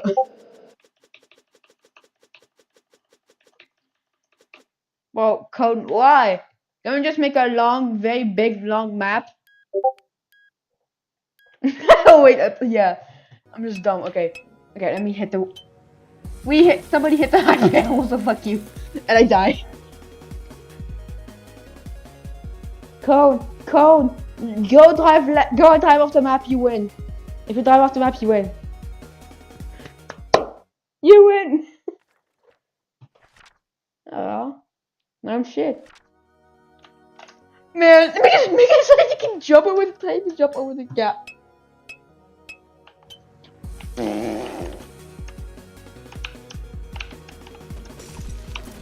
Oh my PC. Yo, Code. I might have died by being a noob.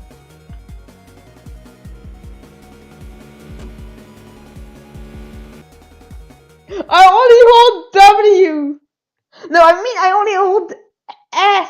How did I lose? Is this yeah, take the jump. It's pretty much just like you go forward, but you have to move. Teenage.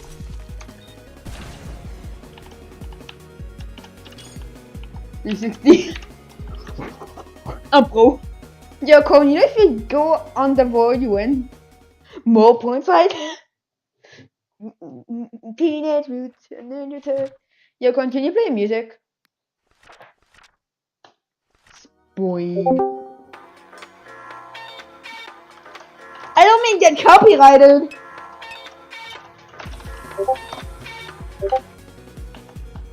Okay, Cone, can you play any music that you have on the MP3 folders? Well, I got nothing. What is up his ass? I mean, he spawned. I hit the wall and died.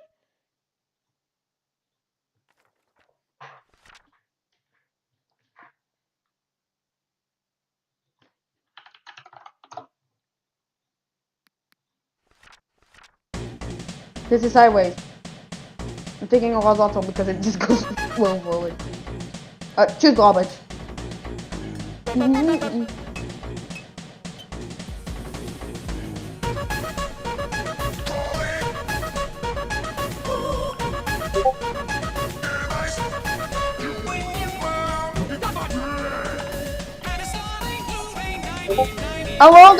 stall right now.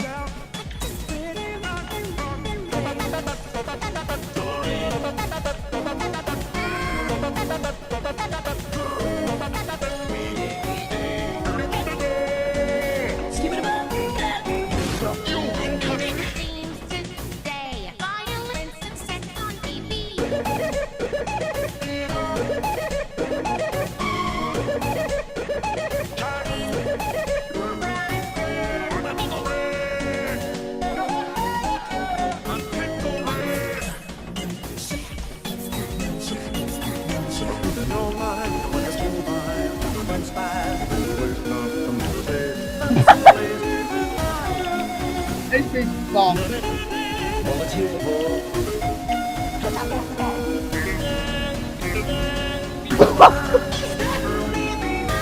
did you not die? No, actually, how did you not die?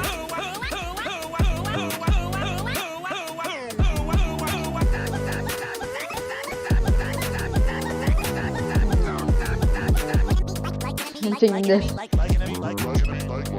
Hey.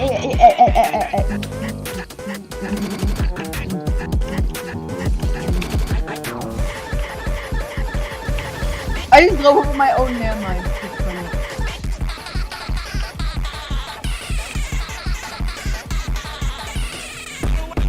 Fuck!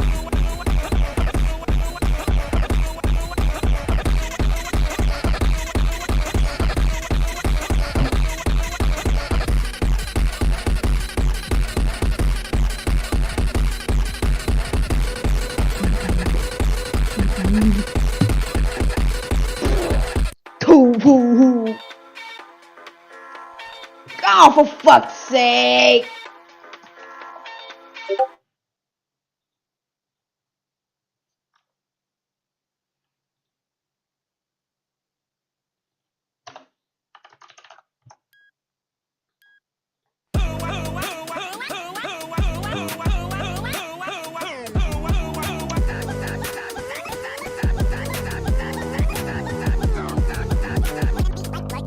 Colin,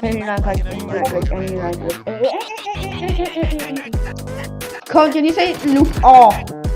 Okay, now I'm doing it.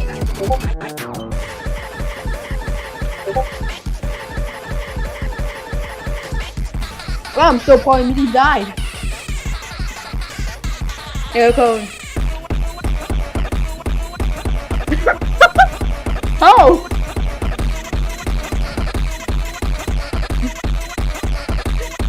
Somebody fell with too fast and died. Okay, can you jump? No, the loop. No loop. No loop. It moves you. Leo.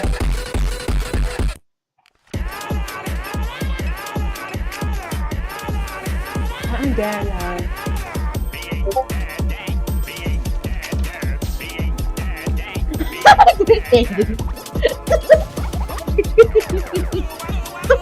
You hit the snow.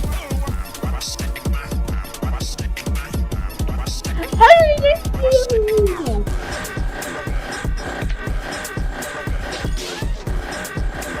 Man, I don't want to live anymore.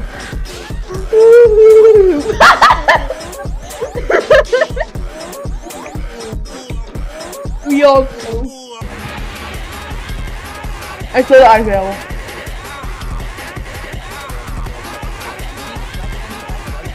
Cook something. Bowling. Wait, place it after the jump. Because we're gonna make it ice.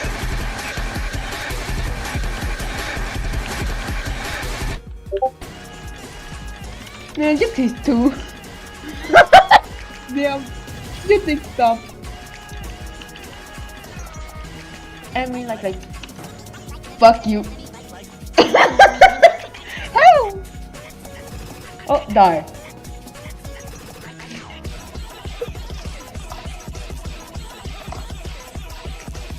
Highway. Highway. Take the highway. We have two highways.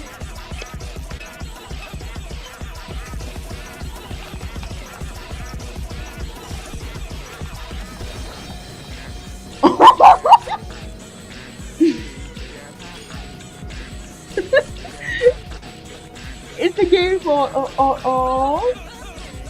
No. Okay.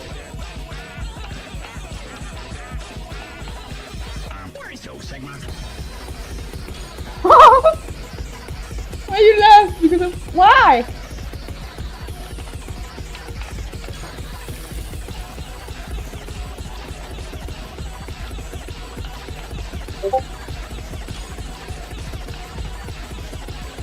Easy winner. Fetch AK. Then finish 2 AK-47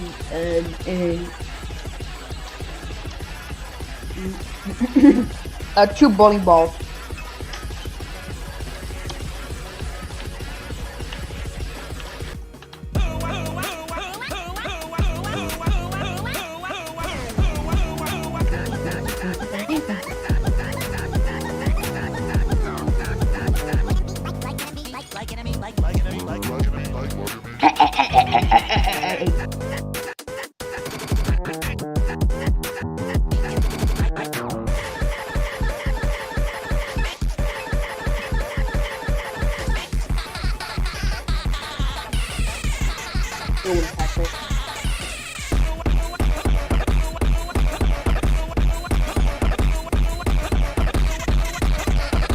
Wow.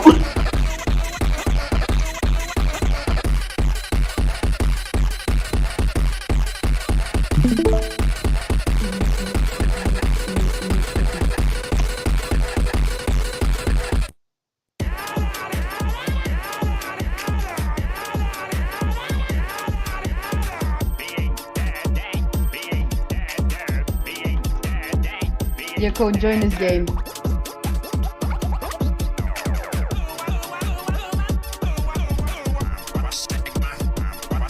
Come on, it's bro. Can't you join?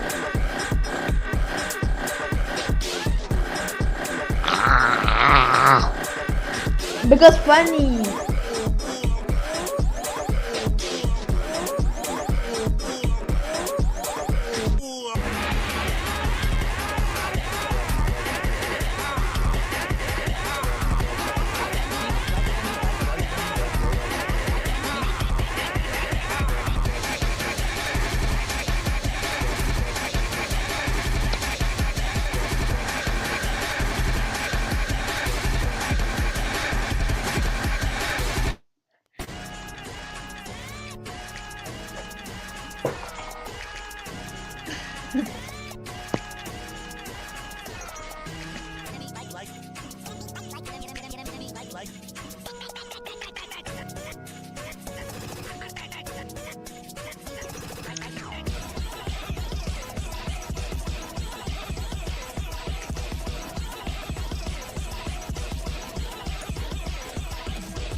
Fuck it, I'm going to Minecraft my own.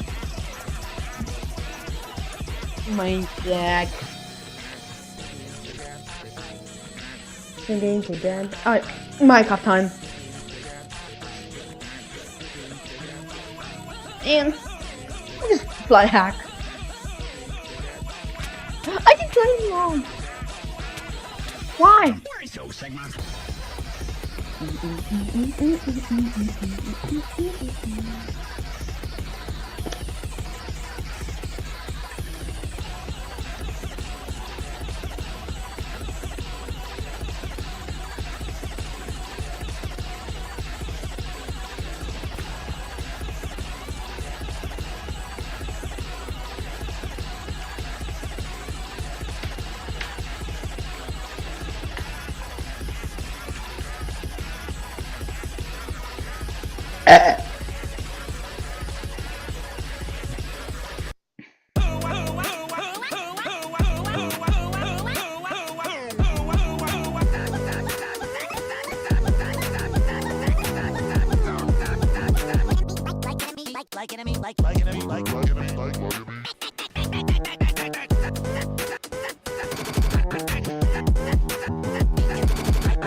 Get insta-killed like some dumbasses.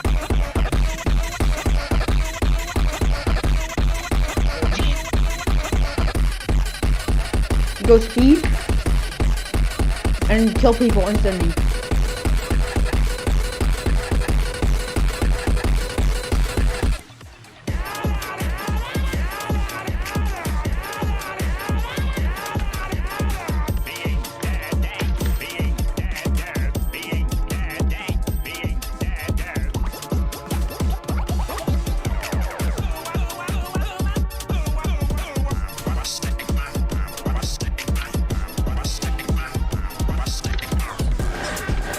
Get sniped.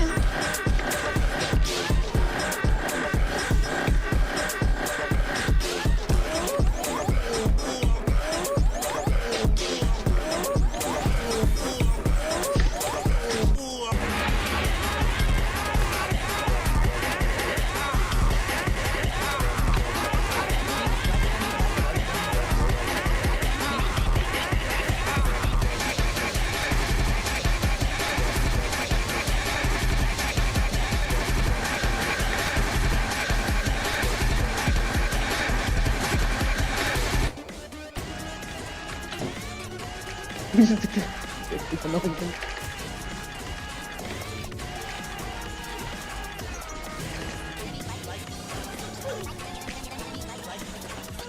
What? Fucking.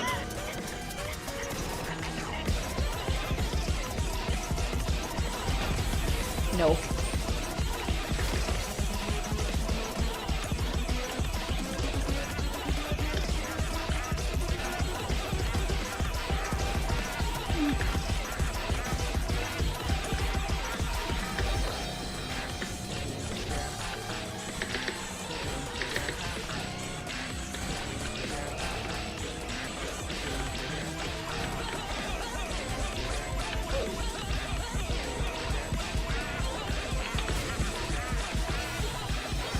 So, Sigma.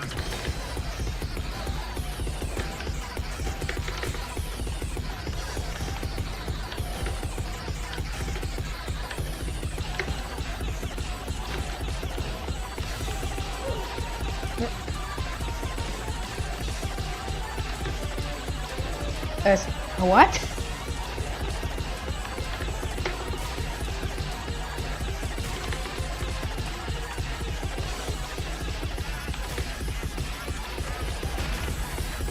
You're just kill a random person, baby.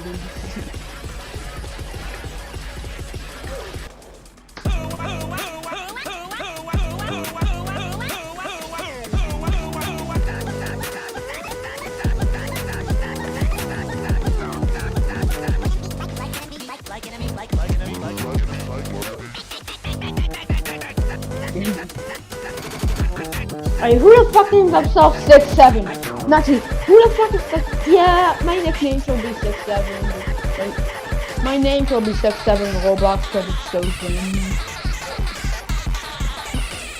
I can not fucking air. Fun.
This is a dead person.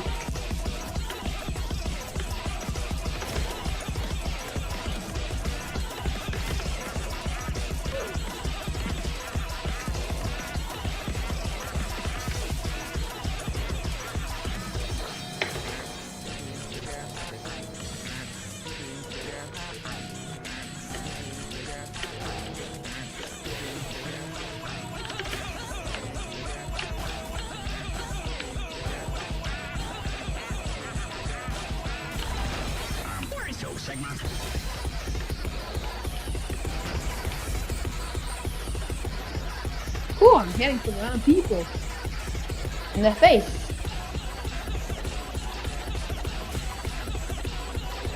Holy flying moly.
Where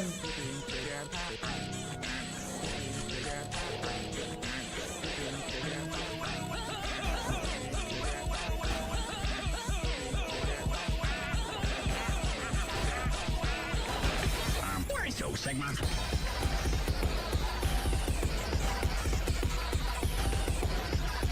Where are they going?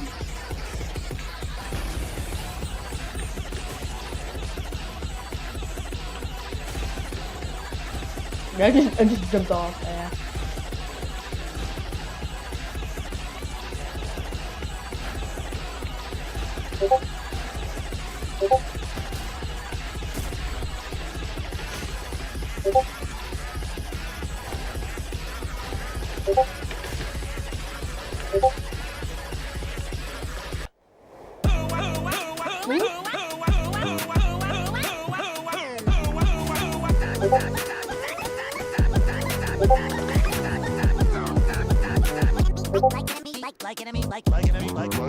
Ah yes, I want 2 damage per.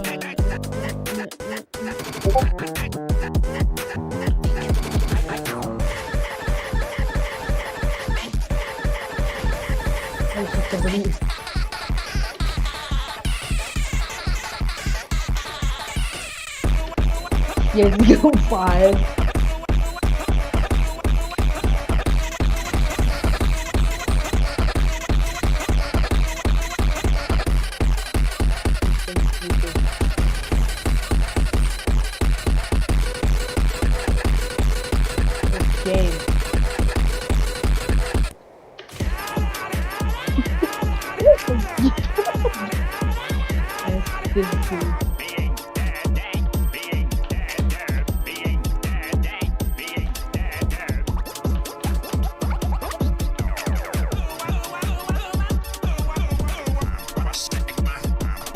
Just jump on the fucking wall.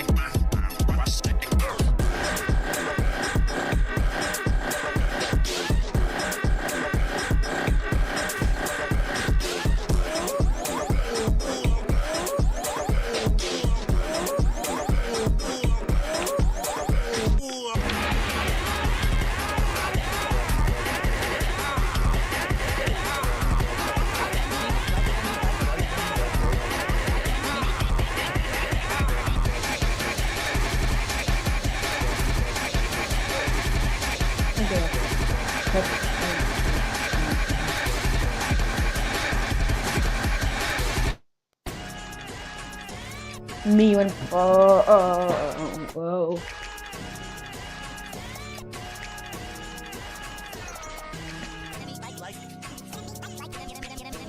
Oh, for fuck's sake, this shit, goddamn thing almost fell into the fucking passion.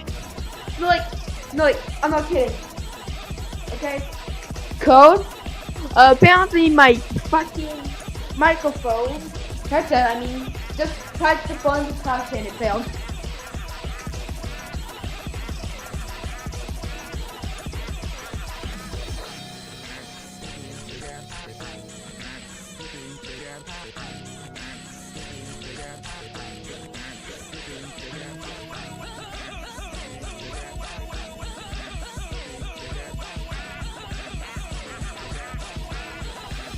Where is your Sigma?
Why so, Sigma?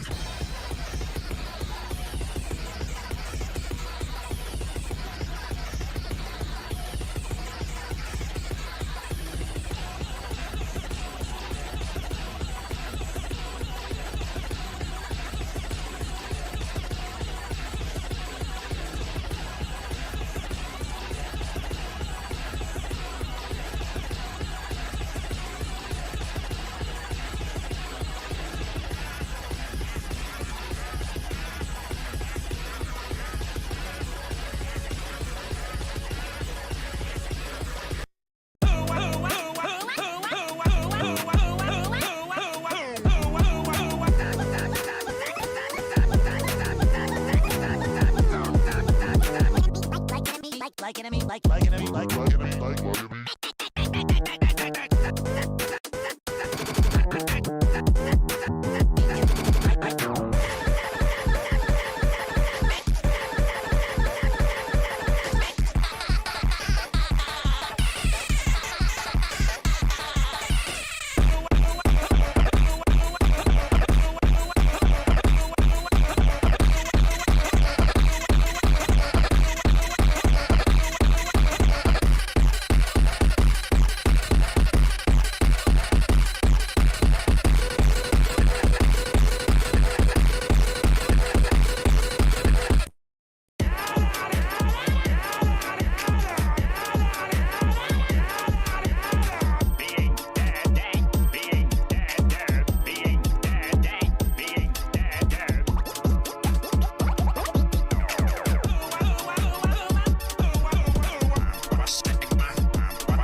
So, Sigma.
so, Sigma.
So, Sigma.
Sigma.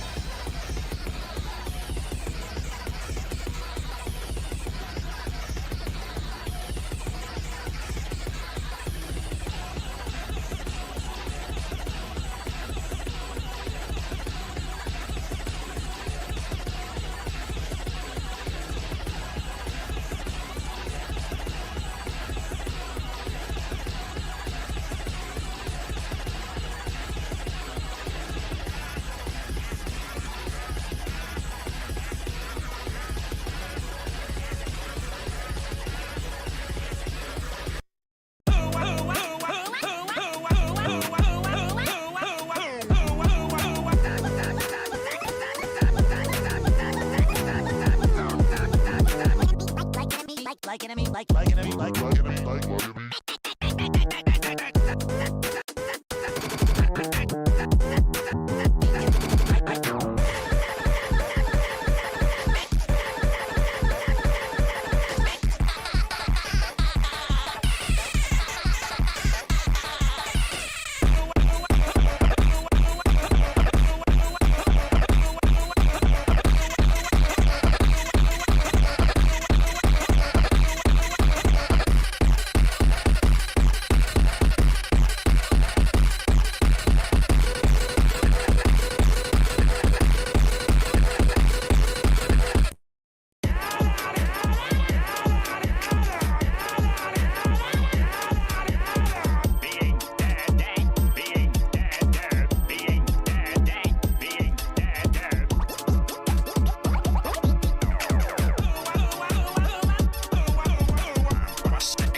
So, Sigma.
Sigma.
So, Sigma.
The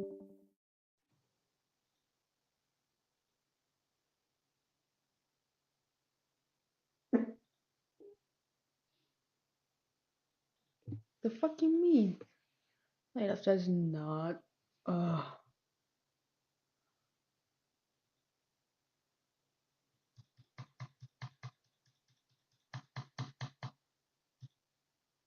Man, what the fuck?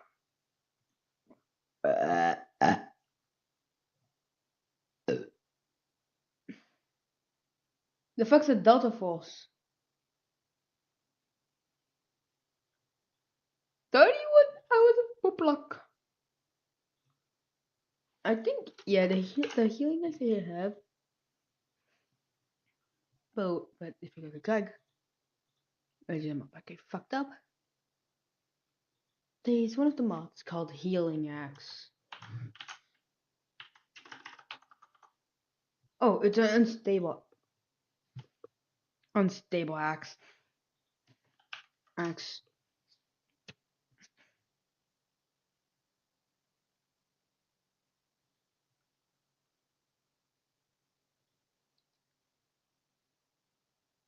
Okay. Okay. At least it's useful. It's a healing axe. It's just an axe.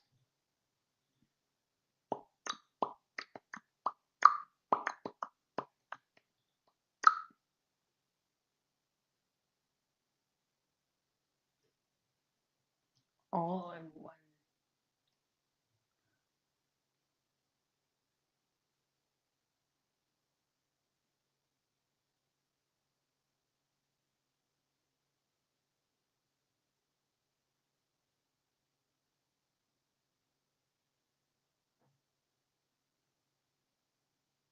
I want 13 in one. Find and give it to me.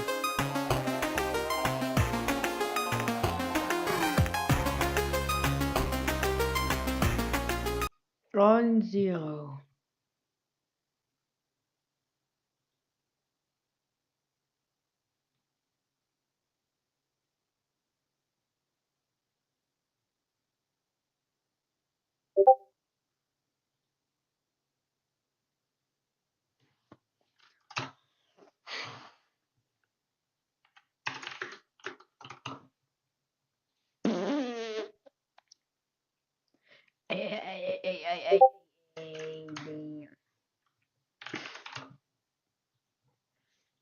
Yo mama's so ugly.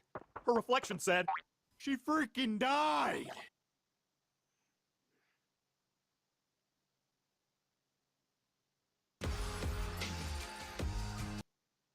Meet the world's worst puzzle designer of all time. In this clip compilation that I'm doing, you'll see this guy, Opunker, send 3 puzzles that cause a streamer to have significant mental breakdown. The quality of the puzzle is so bad in a specific way that has kept Opunker, or Opranker as I call it, in stream memory for a long time. Now, in a previous stream, a different connection stream, Punker made a very mid puzzle according to Samet, before Punker's disaster puzzle. Now, if you don't know what connections is, it's basically there's 4 hidden categories where words need to be sorted into groups of 4. It can be brute forced. It says 1 away if you have 3 of 4 of the category correct. And in this stream, the streamer was doing custom puzzles made by viewers of varying quality. I feel like I'm having a stroke. What are you talking about? Now, Opranker's first puzzle for the first connection stream was this. Don't put too much effort into it. I'm gonna show the solution now. What? What? Why? Why?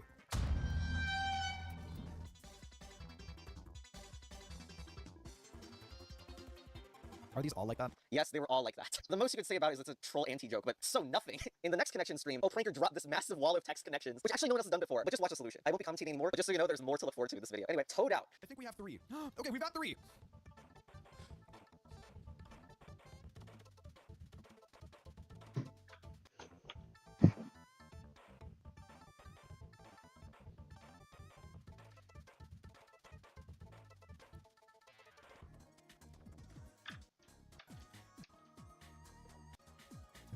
Like it's worse than blank. And the reason is why. Anyone here play Isles of Sea and Sky? Yeah, me. You had like a creative thought was kind of put in this because it's like, okay, they're all gonna be ridiculous text and also pull from like subject matter that is vaguely there's like video games and maybe like the Art of War and what add like maybe it's just one category. We're gonna find out.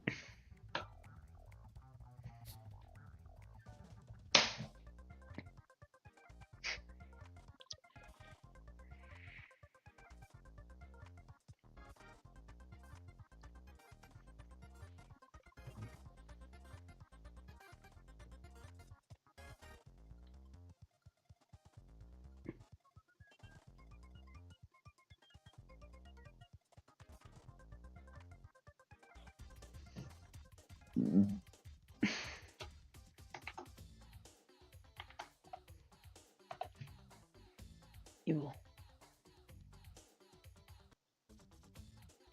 I can't even access the categories because of how the website is structured.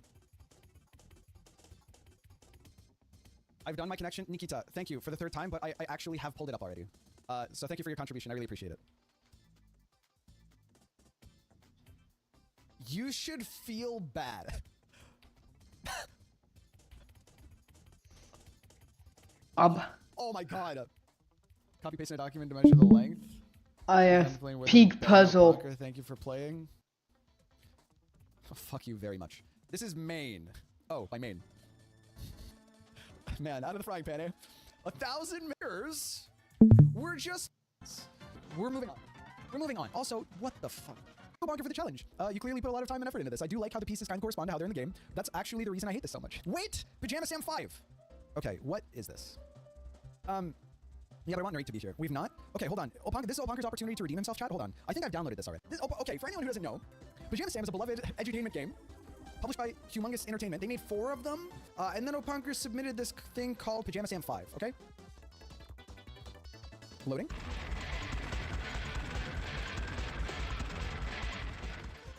Give me a moment. What is this?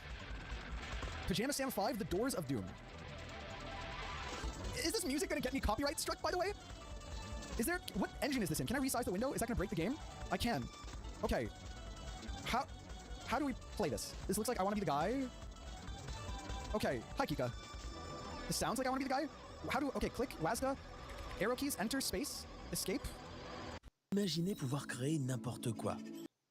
Hello to you, my fellow Dark Ones. How are you guys doing today? How's life? Welcome to the first episode of Random Garbage. A few episodes that we have to dedicate for fixing our base, fixing the processes, and making things a bit more efficient. My name is Lush. Efficiency is in the name. Now, so what should we do? Good question. The first item on the list is the processor clean room. What does it do? Well, it makes you processors every 2 seconds. Half a stack of them. And it also gives you a stack of chipsets in half a second. However, making this thing is a bit expensive just because of one block. The Fluix Etcher. We need to make something called a spatial processing unit, and we need to convert them into 4 singularities. Generally speaking, one of the things which has me worried is the TPS, and it's not making me very happy. So the less machines we have, the better. In order to make the 4 singularities that we need in order to make the Fluix Etcher, we need 8,192 spatial processing units. And we're missing 18,000 pure Fluix. And yes, you might notice we don't have a recipe. That's because I never put a recipe for that. We just made a lot. And to be fair, you don't need it that much. But don't you worry, we're crafting the seeds.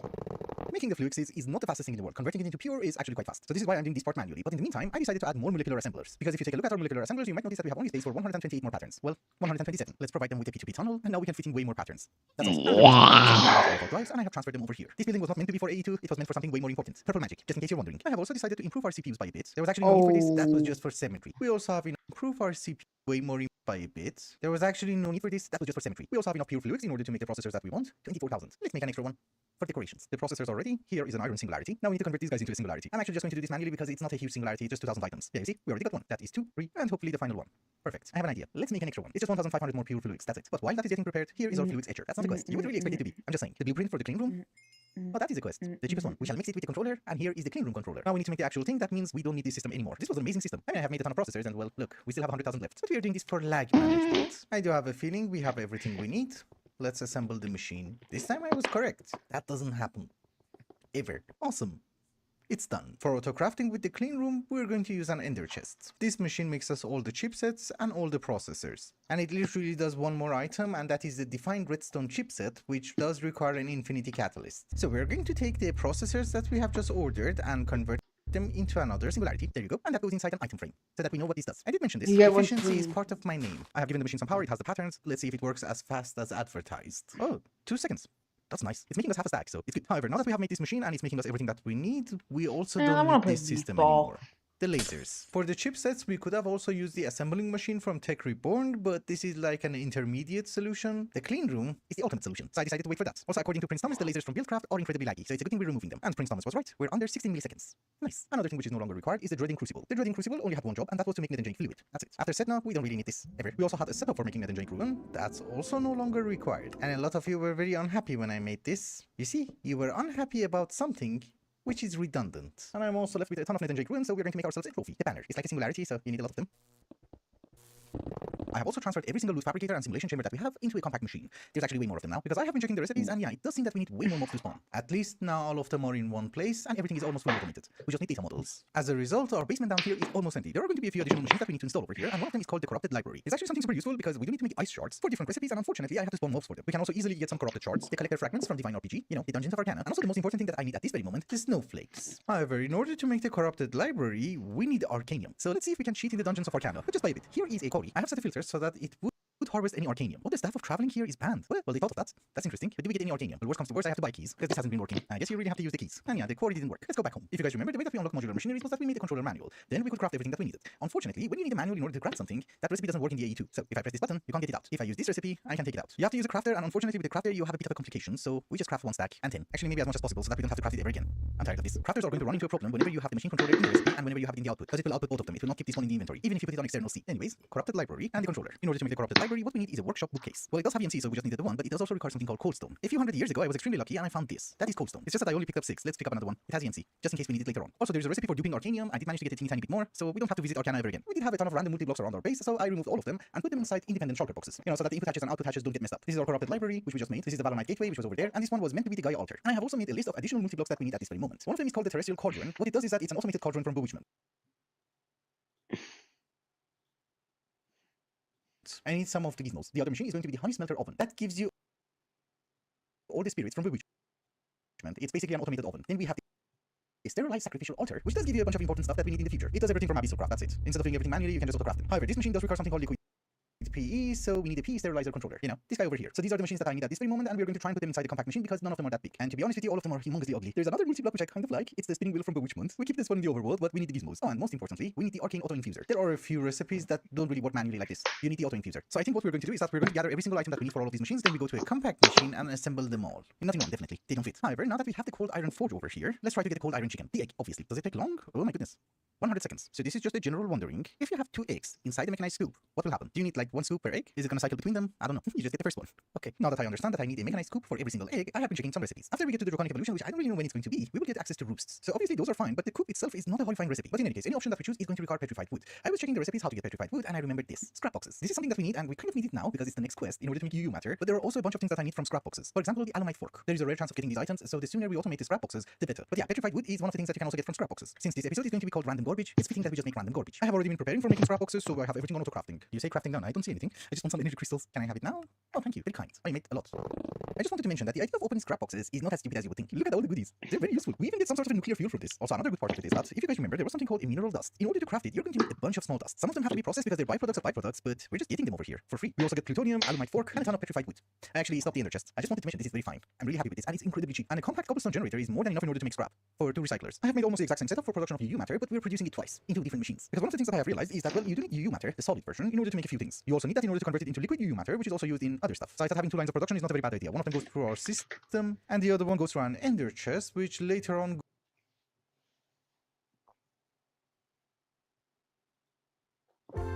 Découvrez les calendriers de l'Avent rituel. What the Christmas?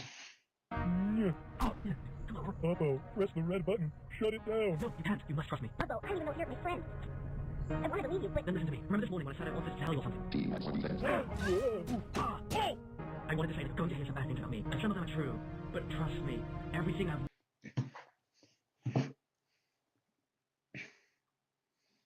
Hello to you, my fellow Dark Ones. How are you guys doing today? How's life? If you guys remember, last episode we made the Tree of Life, we made a ton of Essentia, and I have upgraded most of the jars. Ignore this side. And we started automating Adamanite and Meatminite. Yes, that one. The amount of resources that you need in order to make Meatminite is quite a bit, so I'm always scared that it's not going to fit inside the input buses on the modular machine, obviously. So I'm ordering them 10 at a time, and the reason that we needed Meatminite was that we wanted to start upgrading our solar panels. However, that is going, oh, the beautifulness is gone. It's okay. Anyways, life must go on, so I decided that maybe we should work here a bit. The Thalmic Replicators. It has been explained to me that there are a few things called mythic shells. The first 6 dimensions that we visited and we made the resource miners of, they're the first mythic shell. The next 8 are going to be the second, and then there is something else down the line which I don't know where it is. But there's quite a bit of them. In order to break those shells, we need to produce liquid and also get more resource miners. And we're going to try and optimize over here. In order not to get permanent brain damage, here's what we're going to do. In every episode, we're going to try and optimize the production of fluid that we need for the 6 original resource miners. And every episode, Apple we try to make a brand. lemonade. Apple.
Dat gewoon. Toe. What is this?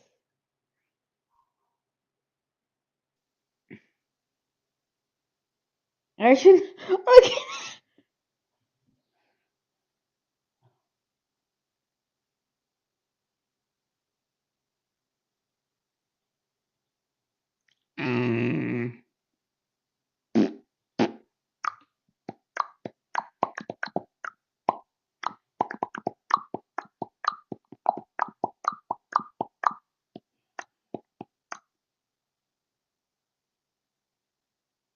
Meatball craft.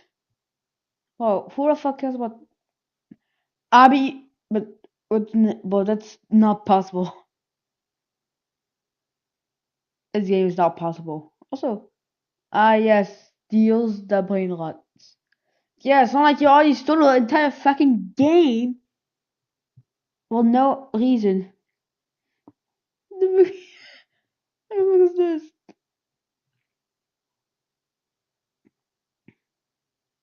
What the fuck is this?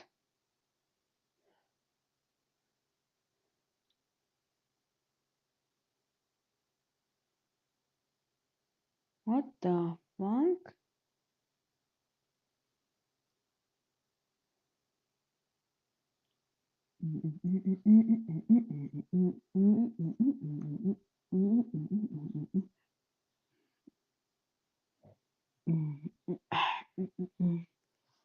Oh.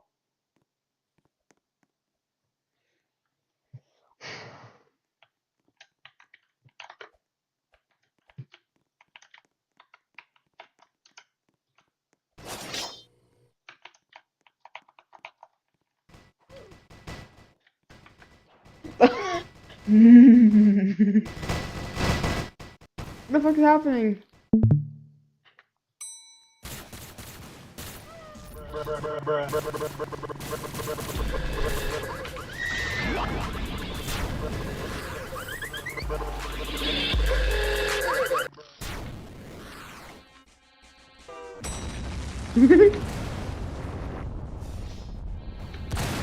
Another chipmunk.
I can buy apple.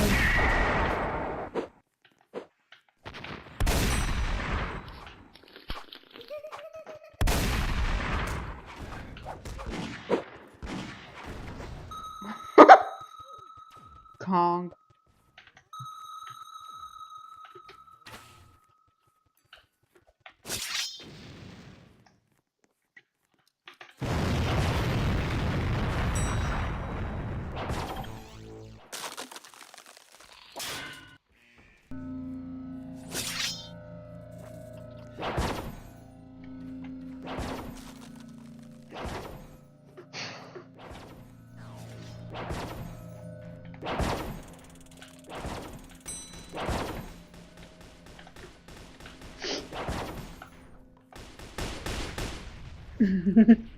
I think no.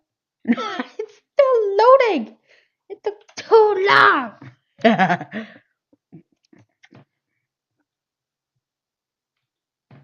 Hey, what you reading? Oh, it's the Aircraft Safety Index for summer 2025. Oh, cool. We're flying on an open plane, right? How'd they do? A C overall and an F on flight safety. Bro, what do you mean about an F on flight safety? It says here they've lost most of their safety researchers and have no concrete plans for how to control the aircraft once it's in the air. How are they allowed to build planes then? Surely this is illegal. Well, they've been lobbying pretty hard against aircraft safety regulations. And they kind of have a point. I mean, we don't want to lose the aircraft manufacturing race with China. Okay, well, you have fun in the American-built flying sarcophagus by yourself, because I'm not getting on that plane. Oh, bro, no, you don't understand. Everyone is getting on that plane. Greetings, children, and welcome back to another episode of Telling AI Companies I'm Not Mad, I'm Just Disappointed with your host, Silly Conversations. The AI Safety Index is a scorecard that rates how well AI companies are doing at preventing their AI systems from causing harm. It's put together by the non-profit Future of Life Institute and an independent panel of leading AI experts. The report examines things like how these companies treat whistleblowers, can their current models make it easier for terrorists to design weapons, and do they have a plan to control the unimaginably powerful superintelligent AIs that they themselves claim they are only a few years away from building. Spoiler alert, they do not. I'll let MIT professor and president of the Future of Life Institute, Max Tegmark, explain further. I'm really excited today because the new AI Safety Index, after a ton of work, is finally done. And the results are really exciting. We have Augment Code is the best AI. Hello to you, my fellow Dark Ones. How are you guys doing today?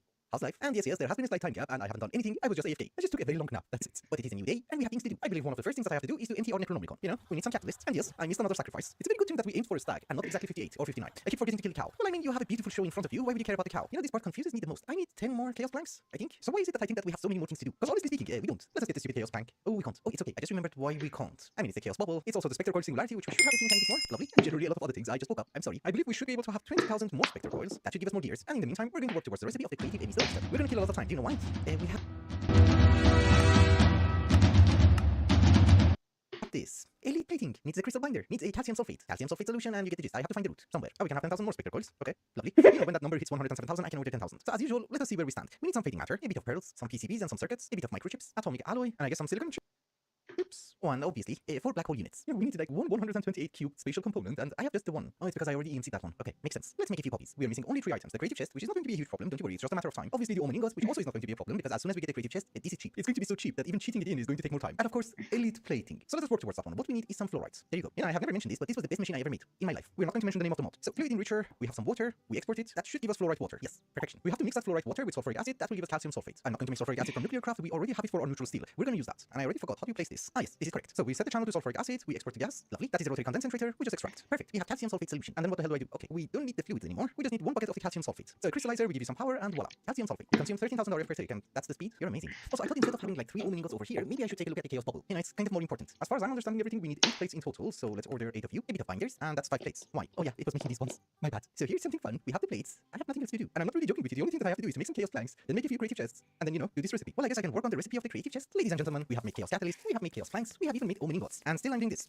manually. It's fine. After we get the creative chest, I'll do some. You know, out of everything that you need for a creative chest, why would you need a pebble? It's a very weird thing to jump from Omen ingots to pebbles. So I kind of forgot how many I need. Okay, that seems to be correct. You know, this is our final crafting recipe, and I wanted to make it sound more dramatic. That was huge. The problem is that I already had everything on auto crafting, minus the skystone chest, but that was easy to craft. So that's it for the creative chest. We have literally everything except the Omen ingots and the chaos planks. And probably I have to redo the recipe because it's a combination crafting. And you know what? We can even have the chaos planks. Yeah, there you go. 4 of them. Although this one does not really need a hopper because after we get our first creative chest, we're just going to dupe them. And therefore what it comes down to is 6 more chaos planks. So 12 more of each and every ingot, 11 actually, and we should be there in a few hours. I'll go take a nap. Actually, before I take a nap, I think there's one more thing that we have to do. We don't need Oblivion Catalyst ever again, so we can turn you off somehow. If I can reach the lever.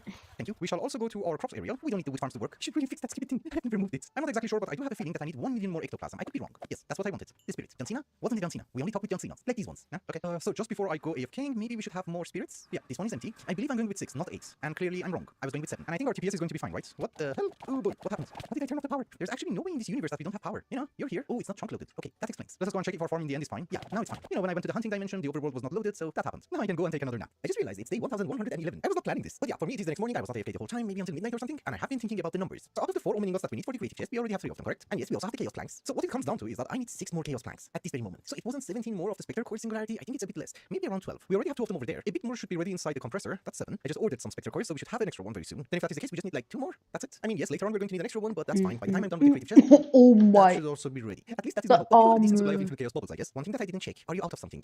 Yeah, that's the problem with being AFK. We're out of whole rounds. That was a horrible thing to forget. But I think the number that we have is going to be enough anyways. We need 12. We have 16 for this recipe, and almost around 16 for this one. Good. We're done with this one at least. You see, here's the thing. The number of metals, gears, and plates that you see over here is a little bit misleading. Because I was aiming for 59 sets. Technically, we need only 58 sets. And I never finished on 59. We sometimes went to a stack. So yes, in about half an hour, we should be good. It has not been that long, but I think we need 1 more singularity. It's been crafted, so we should get it any second. So I guess in the meantime, I can get a few chaos planks. Here is 1, 3 of them in total. Now we're missing the ingot. You know, until right now, it didn't really matter, but I wish we would have crafted Spectre Coils a bit faster. I'm a very impatient person, just in case you didn't know. Any second. Perfection at its finest. So if I have not done any miscalculations, we need more outsides. That should give us 3 more metals, and that is all we need. Again, if I have not done any miscalculations. So the 5th chaos plank, we need 1 more wand of animation, and the final chaos plank. Obviously, the final omen ingot, and the moment of truth. Oh, you need a thing, a draconic chest. Are you gonna give me the creative chest? Oh, you are. You don't have power. Yes.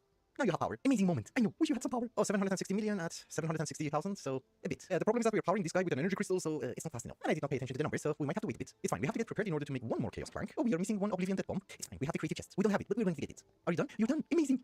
Where did you go? Ladies and gentlemen, the creative chest. If that is the case, let us start cheating. Give me a Spectre Coil. Lovely. This is just amazing. I just need to make 1 more singularity so that I would be able to... Oh, I have it. Okay. We need to make the final chaos plank. That's it. So we dupe you a bit, but just a bit. A bit of oblivion death bombs, and the final chaos plank, which shall be duped. Oops. That's too many. I just wanted 6 for the omen ingot. Here's the final omen ingot, and, well, we're almost done. So here is a slight problem. These hoppers are empty, and I have no idea why. I need to be able to make 1 more creative chest, and I have no idea how I screwed up the recipe. It was 4 chaos planks and 4 omen ingots. Oh, I did not mess up the recipe. They were supposed to be empty. Oh, they should be empty, of course. It's on the pedestal. You know, in Kappa mode, the second creative chest took days. I think the only reason that the mythic mode was a bit simpler in the endgame was because the ultimate singularity had EMC. Oh, we're done. And I throw it in a hopper. Yes, so infinite number of creative chests. Oh my goodness, a bit of omen ingots, and I think this was the recipe for the creative Amy storage cell. You know, just fill it in with omen ingots. Amazing. There you go.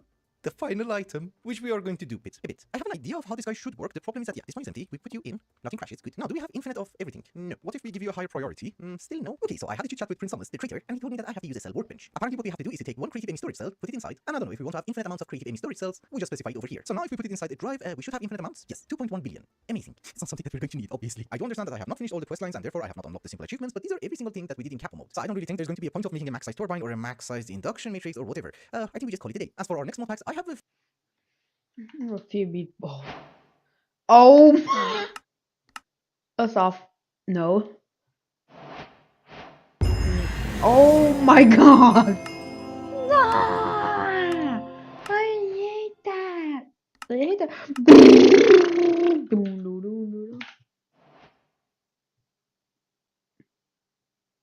Yes, I do have to change some shit.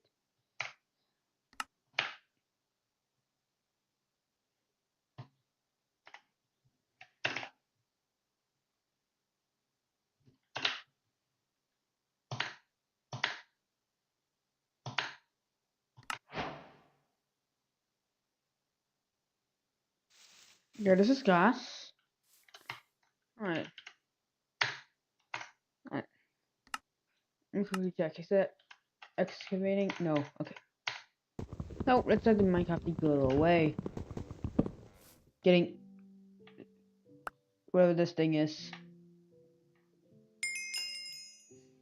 And god damn, that's a lot of books.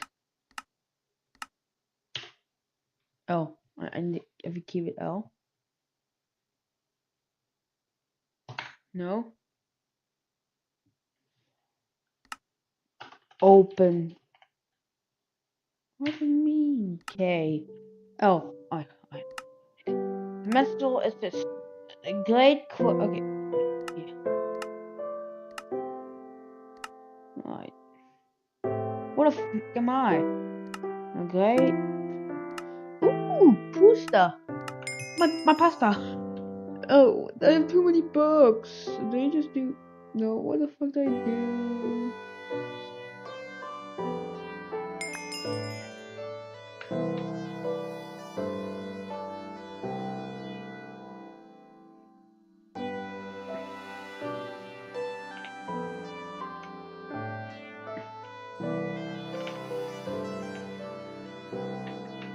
God, this is just a stop POV. The little wait. Oh, okay.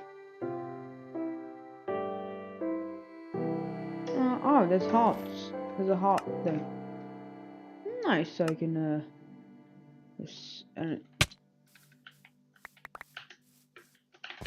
have to immediately start running because of something hurting me. I just spawned in like a couple seconds ago. Man, fuck this biome.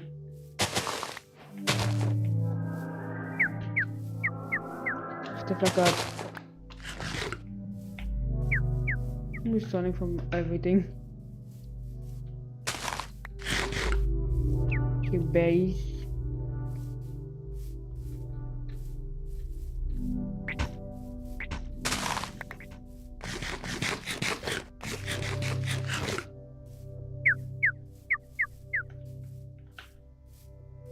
This biome is ass.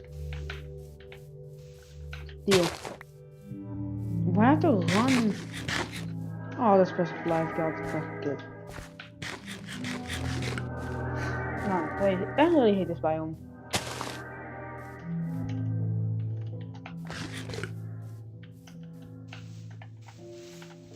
Spanish moss. The fuck is a Spanish moss?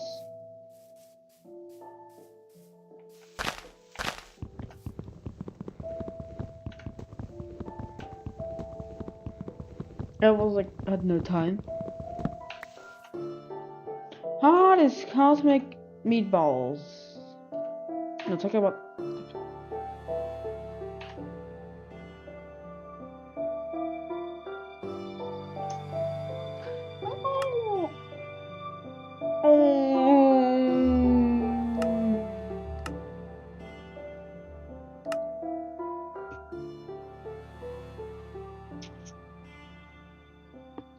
The fuck?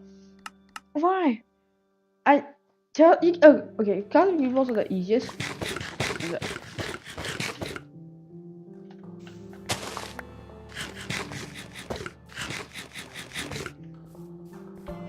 Okay, nice. No chance. Ooh.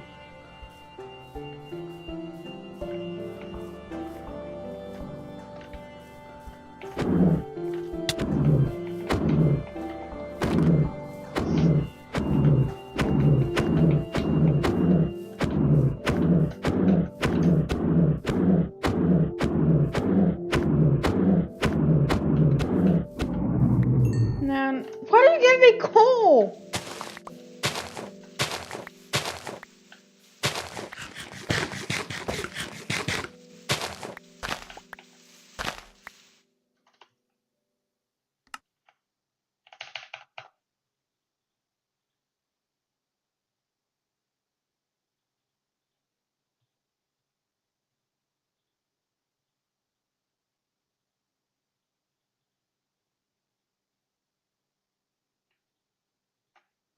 You should probably wear like all the armor.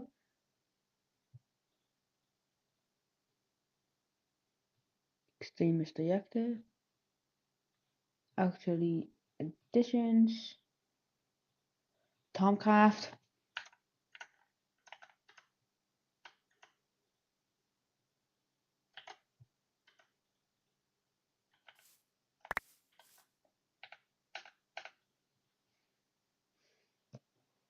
All your books. To get this, you have to put. They're pretty neat. You just get everything that you saw it, and you have to immediately craft them all into one. Also, there's a digital guide. I'm just taking this.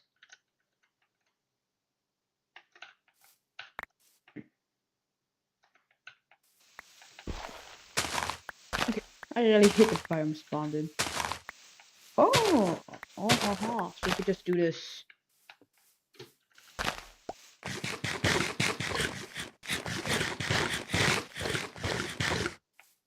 Where else is bean?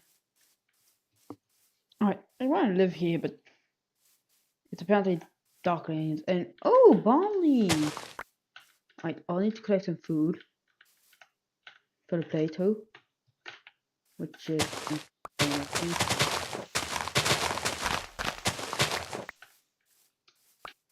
yeah, collecting all the food. Oh, what the fuck is that?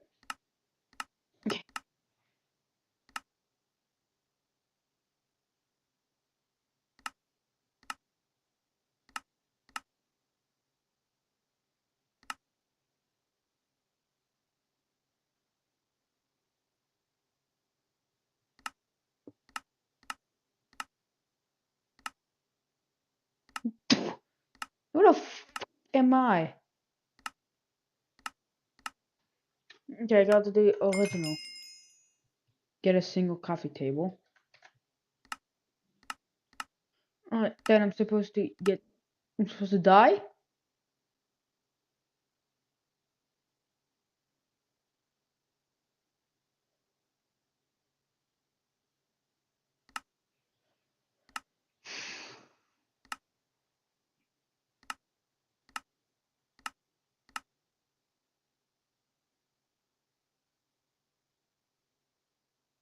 Okay.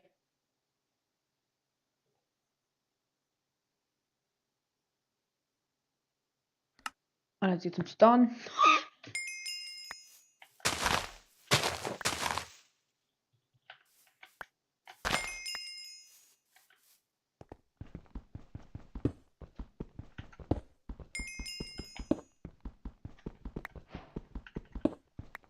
Oh, I completed another quest.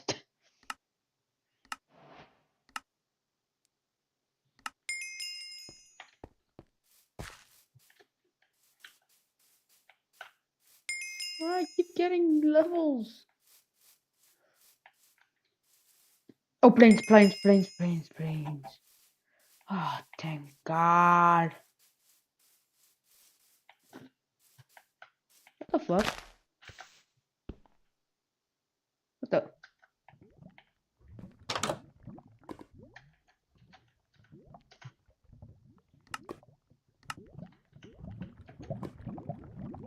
Where the fuck am I?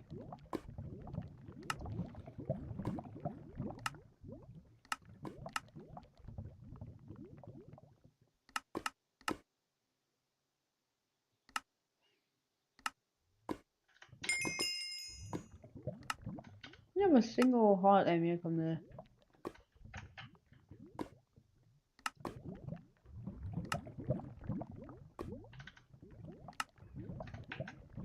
Okay, I win. Alright, now we want some more hearts. Also, yes, I already have plastic bead balls, back to M. And I just have this fish, bento S. Why?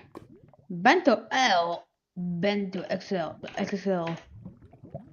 And you need that for the update. You need that. You need that for this. You need that for the stew.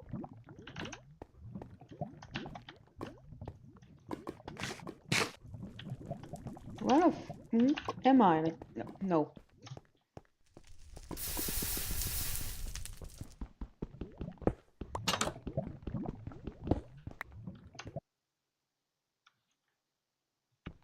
For obsidian. I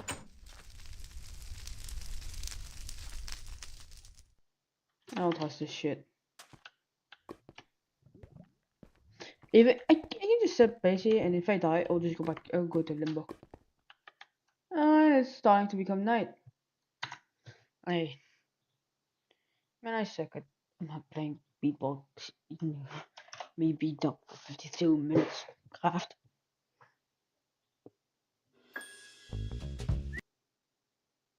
I worked to the park with a famous cliff. People do indeed keep falling off. And one day someone said, why don't you just close off the trail? And I said, we can't make people make good decisions. We also can't close the outside. It's worth noting that to get to the cliff edge to fall off in the first place, you have to climb over a fence with a sign on it that says, danger, if you fall off the cliff, you will not survive. And then, I'm not making this up, I passed a 6-foot-tall marble monument dedicated to someone else who fell off the cliff. Hello everyone, welcome back to another video. As I'm sure you all know, Pressure's Operation Heartburn just came out, and it's amazing. With its zombies, shotguns, and chases, this has got to be one of the coolest expeditions I've ever played. But what you may have overlooked, I should play on zombies, fucking the ones who blast mobile. in the dark, may be one of the most horrifying things in all of Pressure. Today, we're diving deep in the lore of Z-863, the Rotten Coral.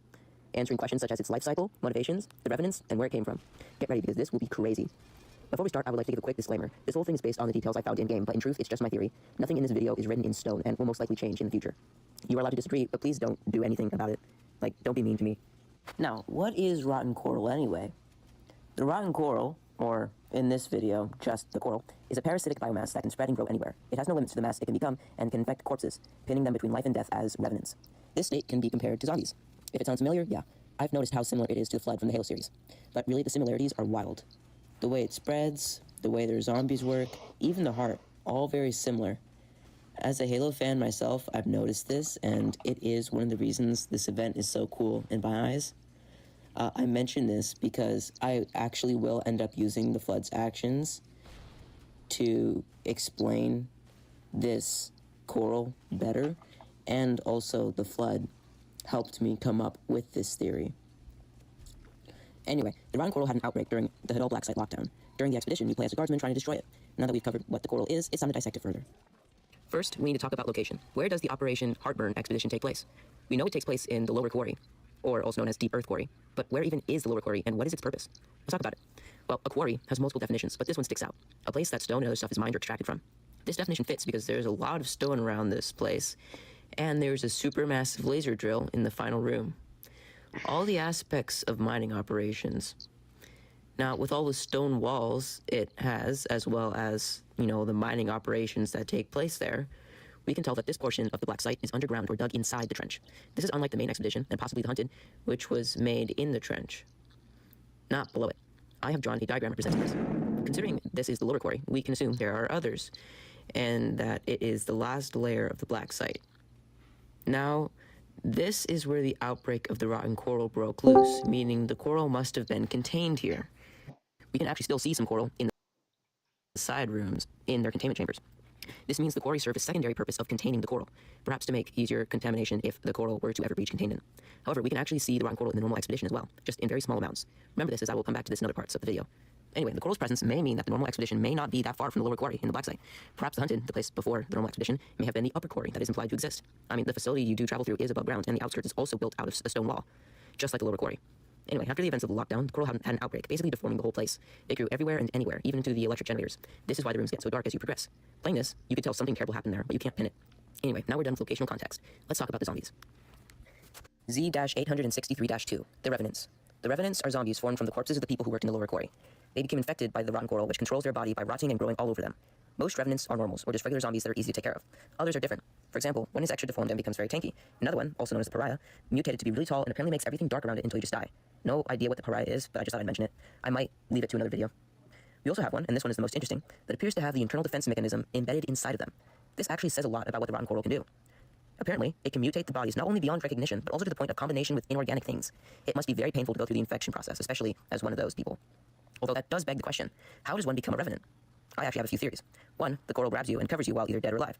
2, something actually jumps at the subject, like the pod infector from Halo, and infects them. Then we have 3, enough exposure to the coral will have a subject be infected and transformed into a Revenant. Any of these 3 works, but I don't think the pod infector one is true, as I've never actually seen something like that. But what I do know is that there's a flabbergasting amount of them in the Lower Quarry. 230 when counting the first 4 quadrants alone. The last room may even double or triple this amount. This means there must have been some quick wave infection, or that quite a lot of people worked down there. Now, I still have more questions. Why aren't any Revenants encountered in the main expedition? The coral is obviously present. Well, I also have answers. It is because there are no people to infect up there. You need a body to form a Revenant, so if no biological entities are available, nothing can be made. And I assume by the time the coral grew out of the Lower Quarry, all the upper levels must have evacuated. However, there are still a few unanswered questions I have. And once again, pertaining to the Revenants' lack of appearance during the main expedition. And that is of one key factor. The Revenants are able to enter a piece of coral and then transport to another part of coral. How do I know this? In the final room, a lot of enemies spawn, and I mean a lot of them. However, I seriously doubt over 200 people were in the laser room at the time of the infection. So they obviously were transported there some other way through the coral, most likely. So then that brings us back to the main expedition. Why weren't referees summoned to fight you at all? After all, you're there to take the crystal, which could lead to the coral's destruction. Now, I don't really have an answer to this one. I think it's either because the coral didn't care about you or had other focuses that it was looking at and not you. Now, we'll talk about those. Here we go, part 3, the rotten coral life cycle. Now, the rotten coral's life cycle is very similar to that of the Floods from Halo, so I will be using a few examples from them to explain. Let's start this. So, remember the bits of coral we saw in containment earlier? This is stage 1. The rest of the stages will only occur once the coral reaches containment, so let's just use Operation Heartburn as the context. Next, we have stage 2, which is the growth on the walls. The coral will grow anywhere and everywhere. It does this to gain more areas of control and to collect more biomass. Next, we have stage 3, which is the formation of revenants. These zombies are made to collect more biomass and basically become the hands of the rotten coral. According to Pariah, the weird Loki-like zombie, the coral accepts all in its loving embrace. The coral doesn't care who it infects or what it infects, combining anything it desires. Then the coral uses these zombies to form stage 4, the heart. Once enough biomass is collected, the coral begins to grow a heart in an area big enough to suit it. In the lower quarry's case, it was the laser drill ring. I believe this heart acts as both the heart of the infection and the brains of it, very similar to the grave mind from Halo in this sense. Once the heart is formed, the rotten coral can think for itself. It starts using strategies more than instinct. The heart is also able to control the infection, able to think for every revenant out there. But this creation has consequences. I believe that if destroyed, the coral loses connection to everything, or creates a nightmare scenario where every single coral is completely out of control and destroys anything in its path. If it gets stunned for a short time, this lets every revenant able to be killed and brought back to life, and the coral put back into containment, thus reverting it back to stage 1. However, there may still be more stages beyond just the heart. Perhaps if the rotten coral collected more biomass, it could make a better heart, like the real Gravemind. It could be capable of communication and mass calculating and tactics. This would make fighting them very much more difficult. Anyway, that's it for stages. Let's move on. Now, part 4. What happened down in the lower quarry? Well, it was basically a horror story. You see, when Sebastian went around freeing the anomalies from their containment, he most likely freed the coral. Then, all chaos broke loose. It ran loose in the lower quarry, going through the stages with great speed. Everyone got so confused, they couldn't really move, and if they did, they would just run. Eventually, the first revenants swarmed. The coral used them to drag people away to make more revenants. Once people had finally gathered their bearings, the lockdown initiated and HQ found out about the whole situation. Out of fear of the coral escaping the section, he issued a quarantine of the whole area, locking everyone down there with a quickly spreading coral. They fought meaningless fights and eventually fell victim to the rotten coral. Honestly, I find this horrific, especially the fact that the quarantine kept the people from escaping and led to all their deaths. But now it's time to talk about our last subject. Alright, now on to the very last part of this video. Where did the rotten coral come from? Well, it could have been discovered in the trench like all the other aquatic life seen in the Black Site. But if it would, we would have seen revenants outside, but there are none. No coral either. I personally think it came from the Bandlands. Urban Shade has sent lots of people there, and they have collected more things than just an angel and a couple trees. Also, with the rotten coral's death and horrific properties, as well as the weird noises from it and cultist whispers from the Pariah, we can assume it may have originated from the place of all evil. It does look like it could live in that environment. But now, why isn't it stored with all the other Bandlands things? Because Urban Shade can't afford to. Remember how terrible the quarantine was with just humans? Imagine if it broke loose with all the other entities in the Hadal Black Site. There'd be infected Angler, infected Massive Sadness, which is already strong enough, infected Guardian Angel. If it broke loose, all those could be infected.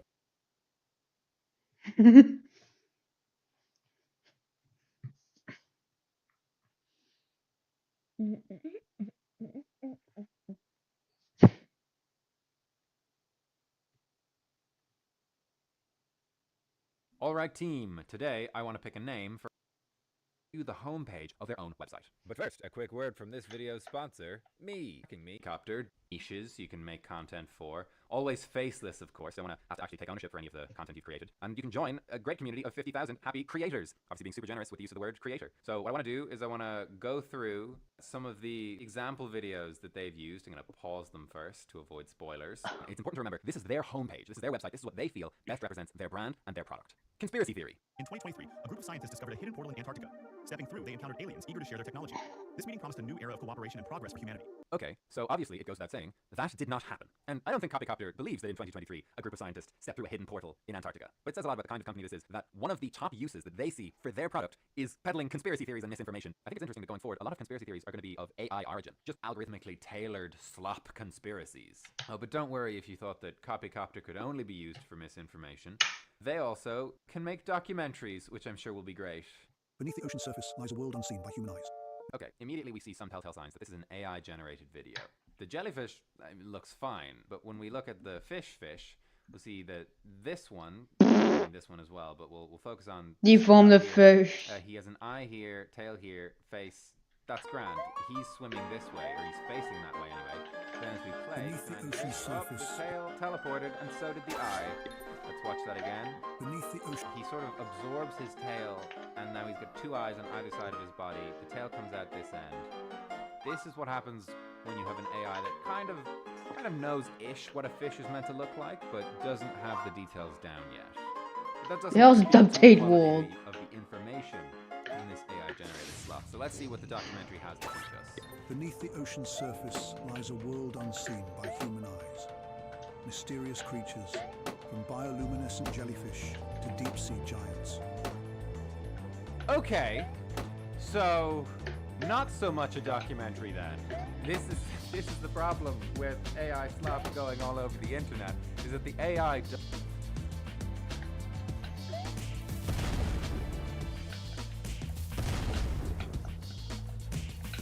I'm pro. I think you could just die.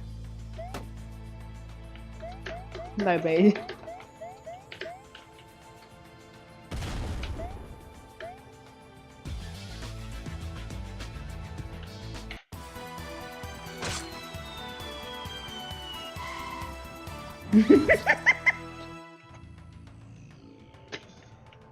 What the fuck? I just squish out the person.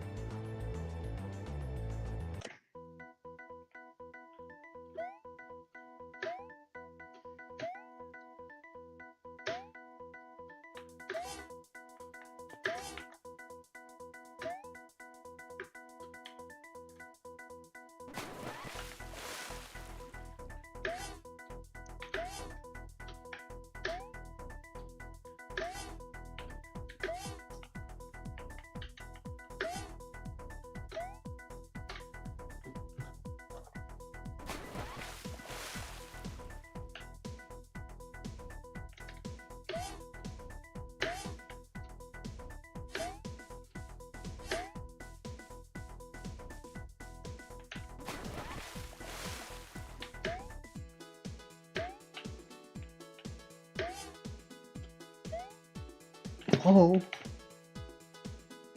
The hell are these belts? Tomorrow I'll be like home early, so I might do a live stream early. We'll just see. Must be. Might do it, but I might not. Might do it later. I don't know.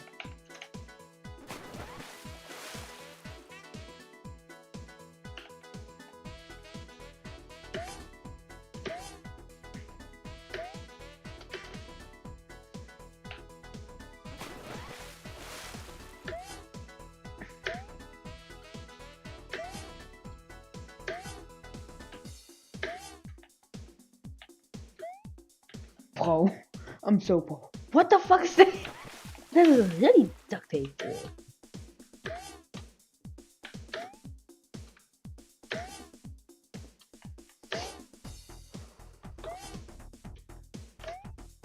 Whoa.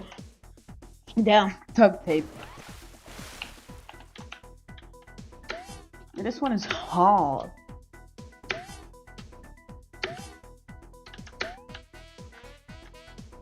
Balls again. I'm just getting the first ones. You have one, what you have to do a big jump.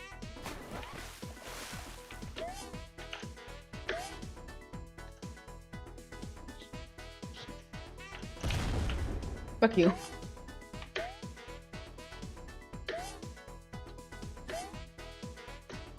So close.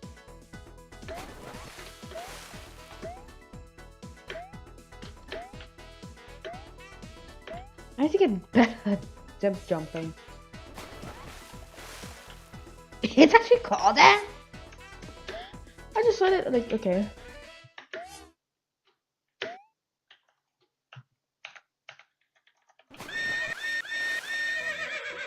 It's just painty. And as well get a goddamn jump scare. Well, yo, you won't go to the pass. God, it's so hard. What's that?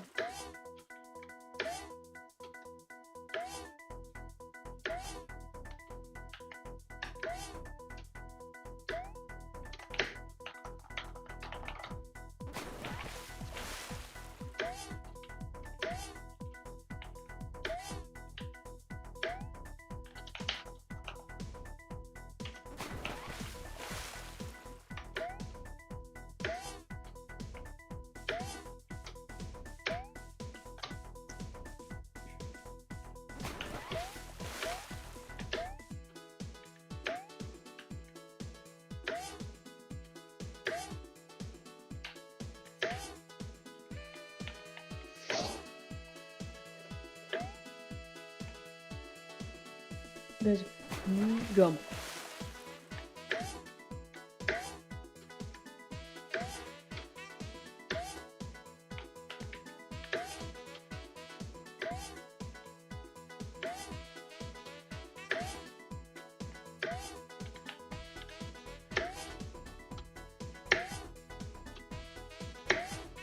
What the fuck?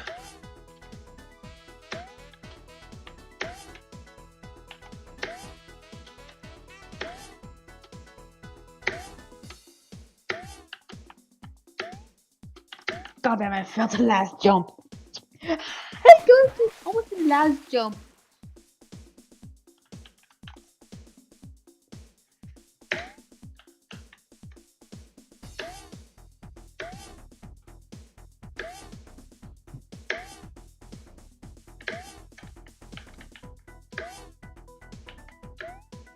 God fuck.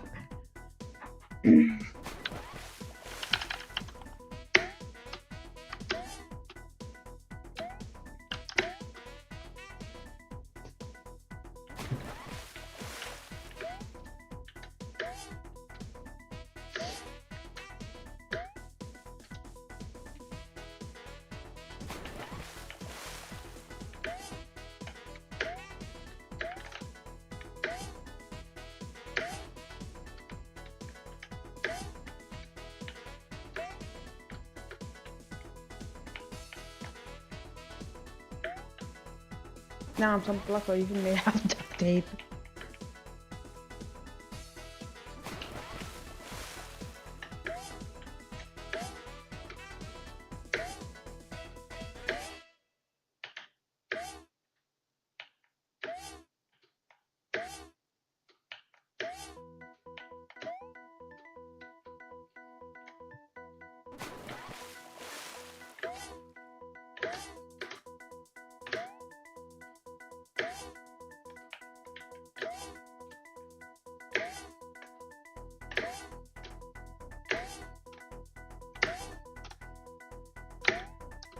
Boy.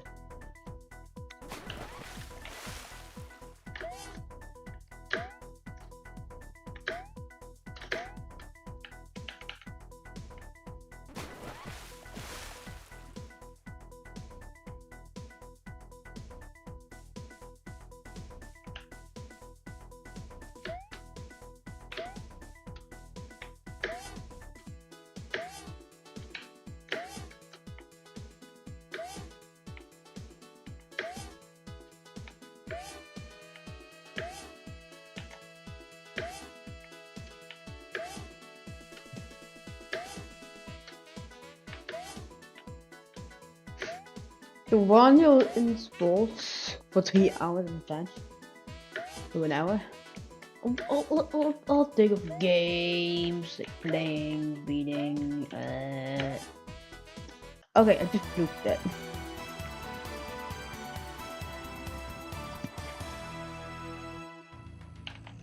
Adios, Christmas there. Huh.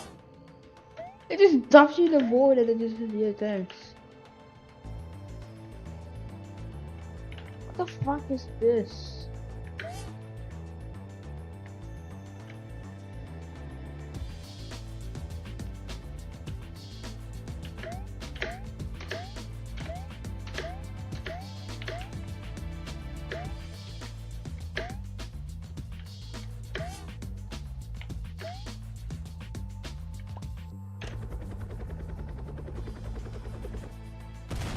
How do you drive this thing? Yeah, that went well.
Big TV.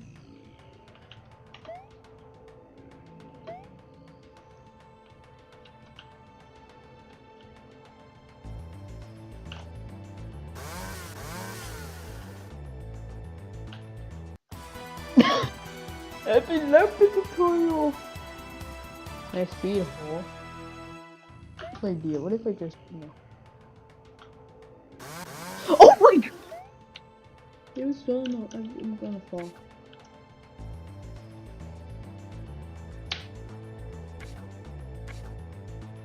Get the duct tape.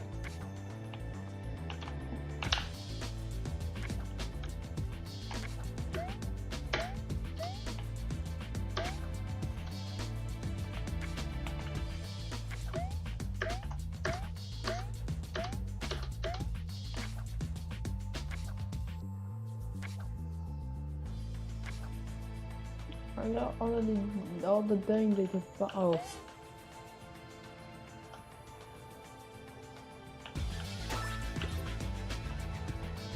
Oh, this is why I need them? Yep, shipping. I think yep, shipping failed because the fucking thing failed.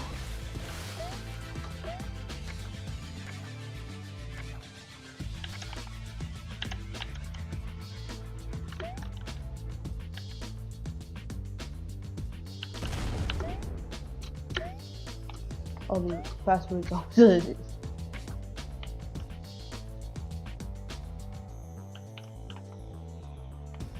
Well, the whole problem with this is that it just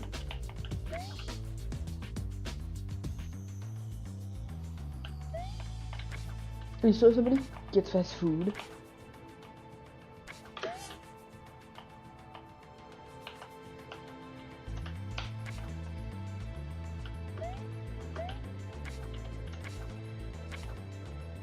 We were just stuck in the ground.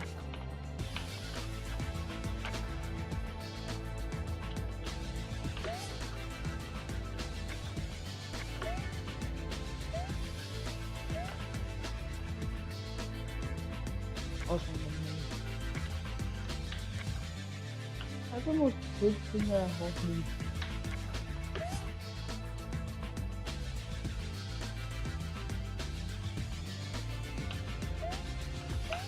One.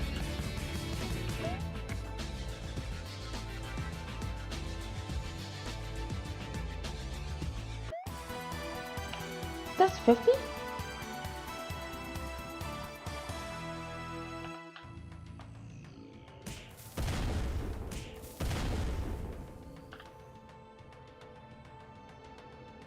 Wait a minute.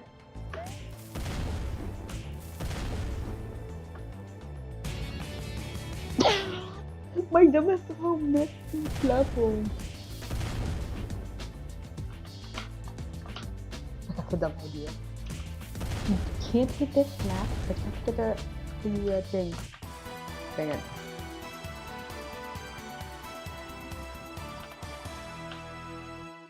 Yeah, it's possible, we just failed. Now square is duct tape world. Guns duct tape world. Duct tape. What the fuck is this? It's just a no scope into the way.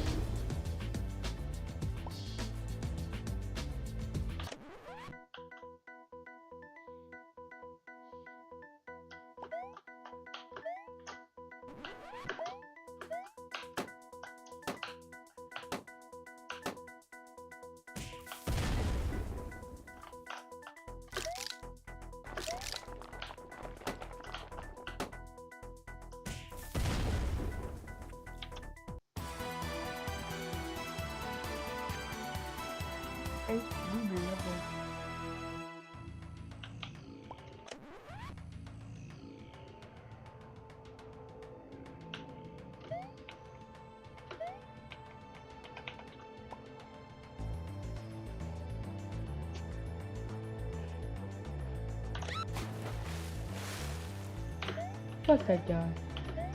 Soda. Objective get soda.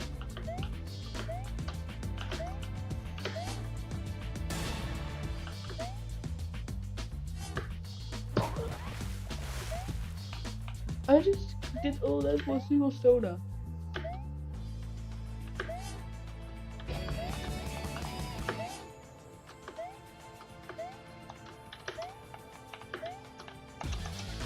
Fuck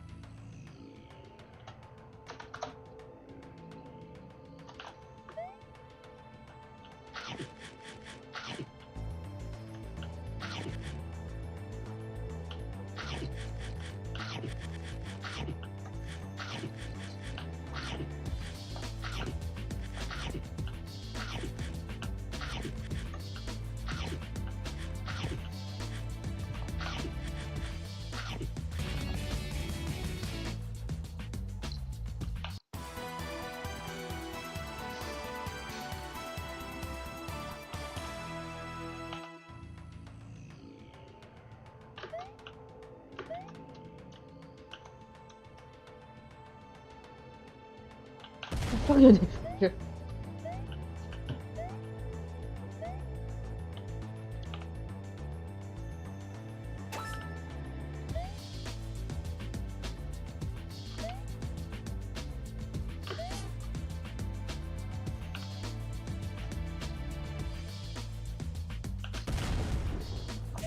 Balls gaming. Balls gaming. Up in the sky. Fuck the day. What did you mean? Alright, let's see. Who's this guy?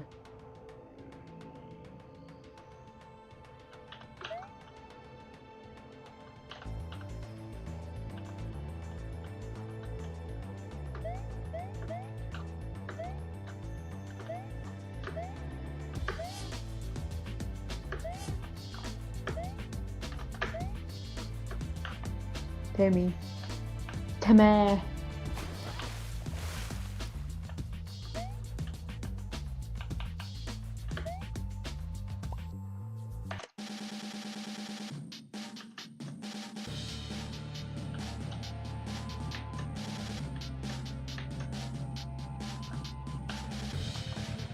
Bondi.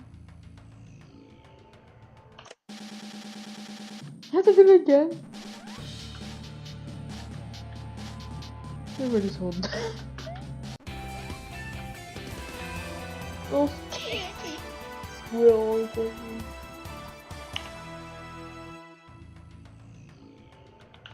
Pete, piss things.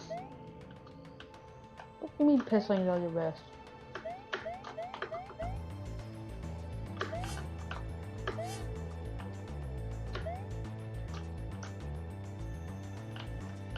What the fuck do I do? Oh, Pelly's dead.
I'm speed.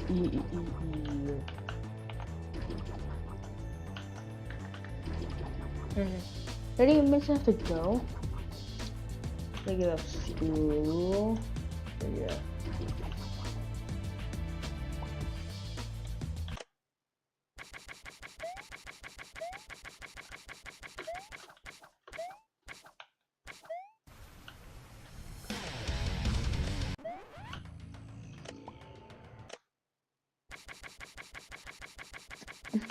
Never get it lost.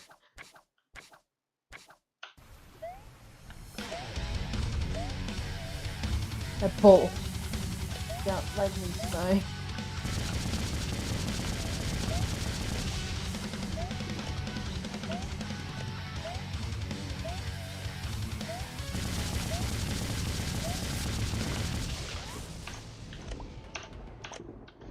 That's why. The fuck? Why does it look like the fucking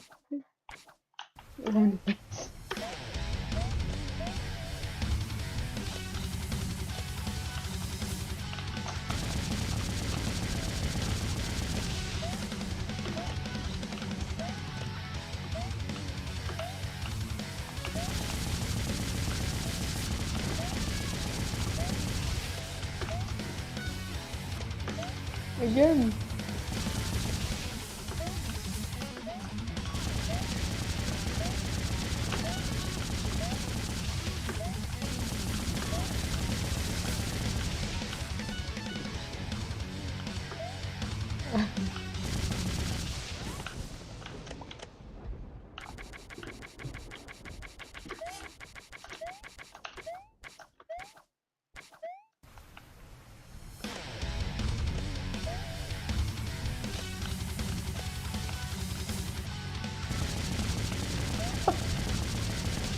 That is just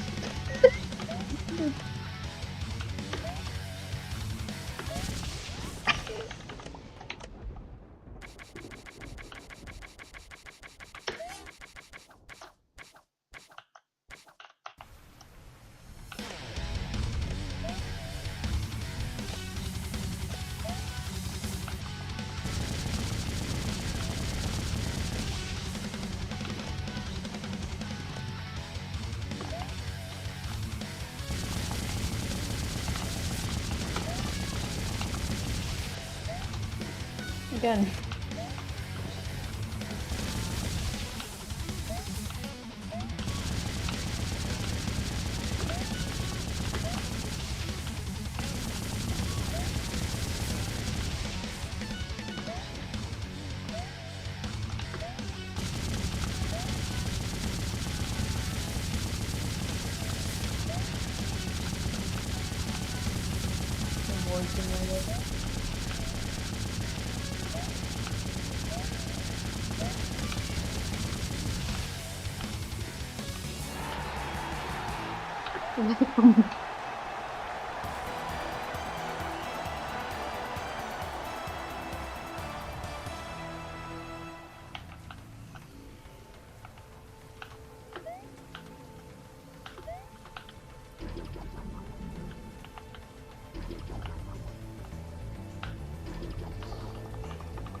Oh shit. Not even a single goddamn cutscene.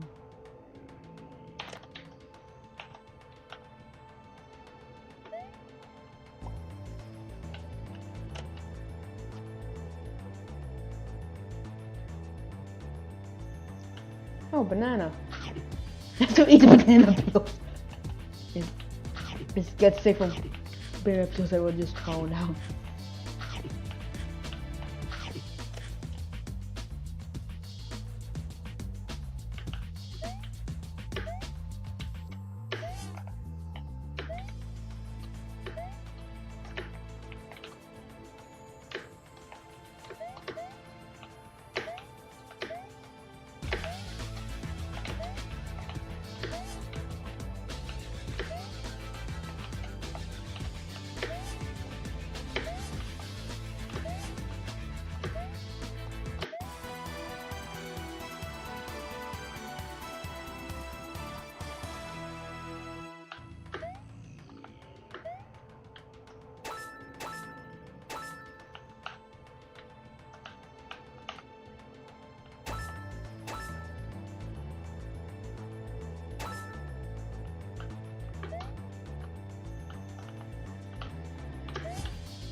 CD. I gotta find a way to.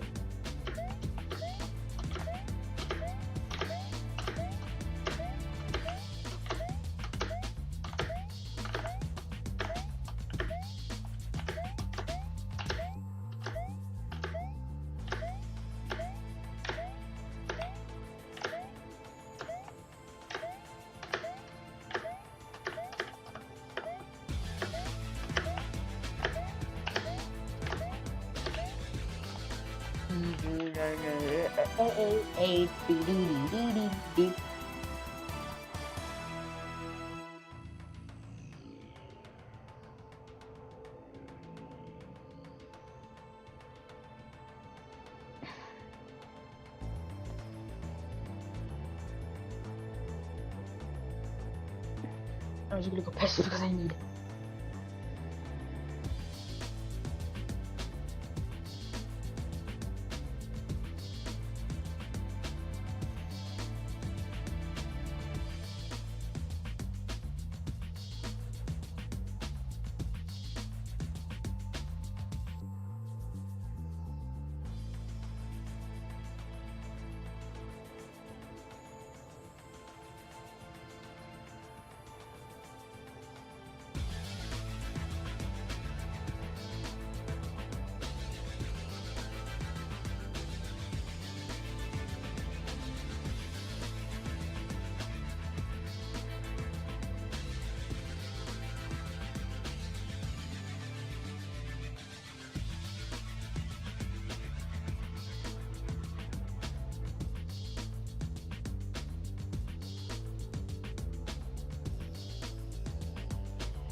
Subscribe.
Is it lemonade?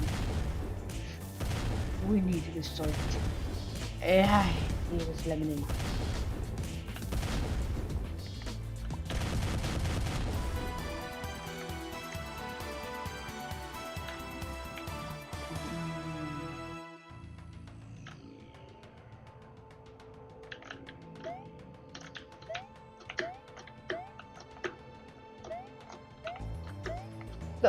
The fuck is this?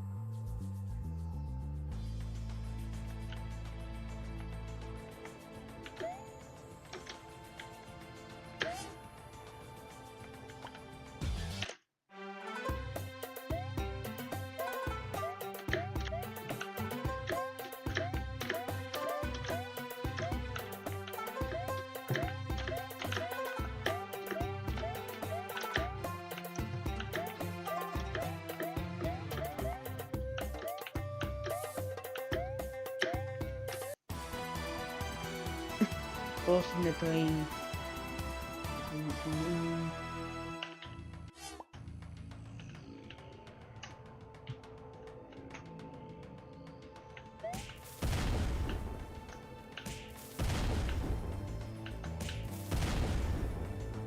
Lamuna. One load time. 1.1.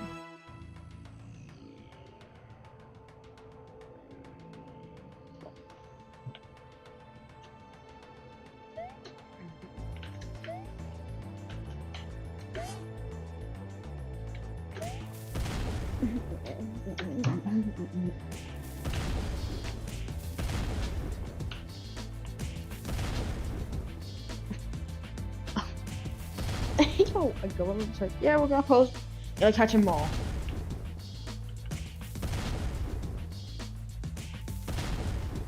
But in immigrant mode. They just catch other immigrants. Just fuck it.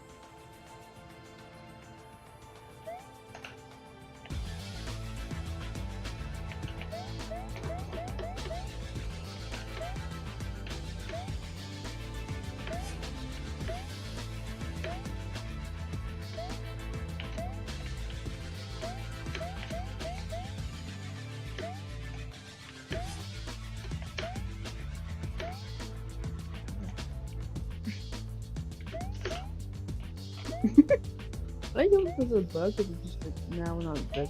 That instead make it hit people. Oh. I know. Well, like 25 was done.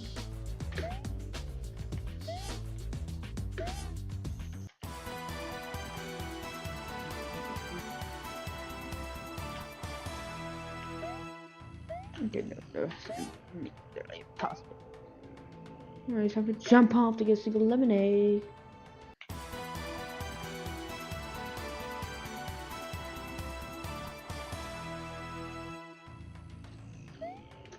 But who the fuck lives up there?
Thing.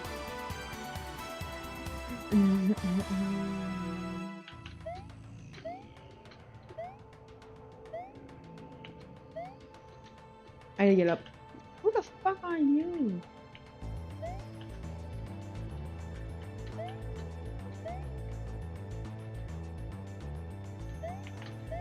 Man. Fuck you.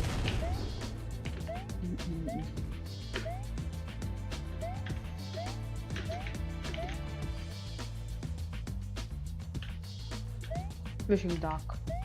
Dock fishing.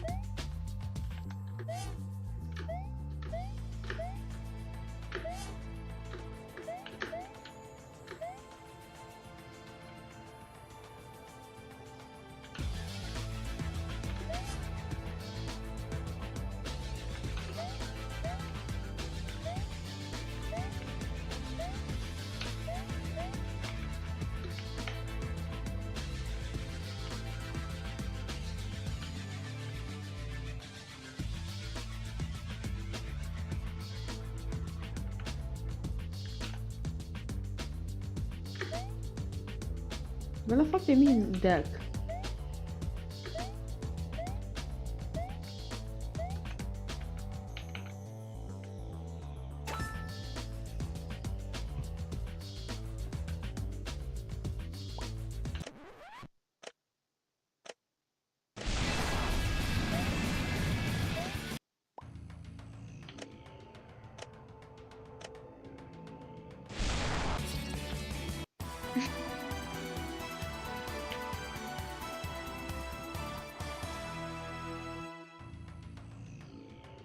Whoa.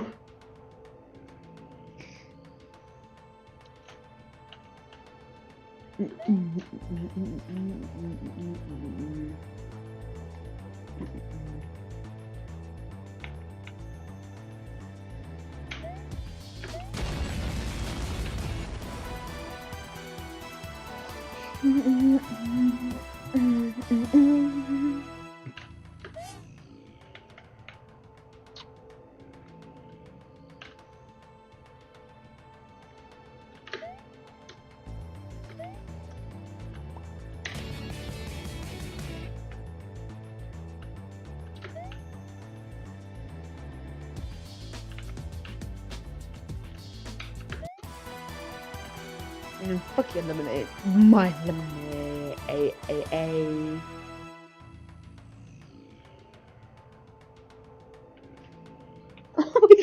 Oh, it's just eating now.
Last jump.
No, fuck you.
Doesn't know what's true. from its perspective, if it receives the prompt, make me a documentary about mysterious creatures in the ocean, deep sea giants is perfectly fine. These hidden wonders remind. What is this? Like a turtle shrimp thing. I mean, it's not as bad as the deep sea giant, I suppose, but oh my god. I feel bad for the Gen Alphas and the Gen Betas who are gonna grow up consuming this instead of David Attenborough, instead of like actual nature documentaries. It's gonna be a lot of shrimp turtles and deep sea giants. Alright, so that's a swing and a miss on the documentary, but surely when copycopters ask to create anime, it'll produce something nice and fictional and harmless. In the Hidden Leaf Village, Naruto trains relentlessly. He masters the Rasengan. Facing his rival Sasuke, their clash shakes the village. Okay, this one is just copyright infringement.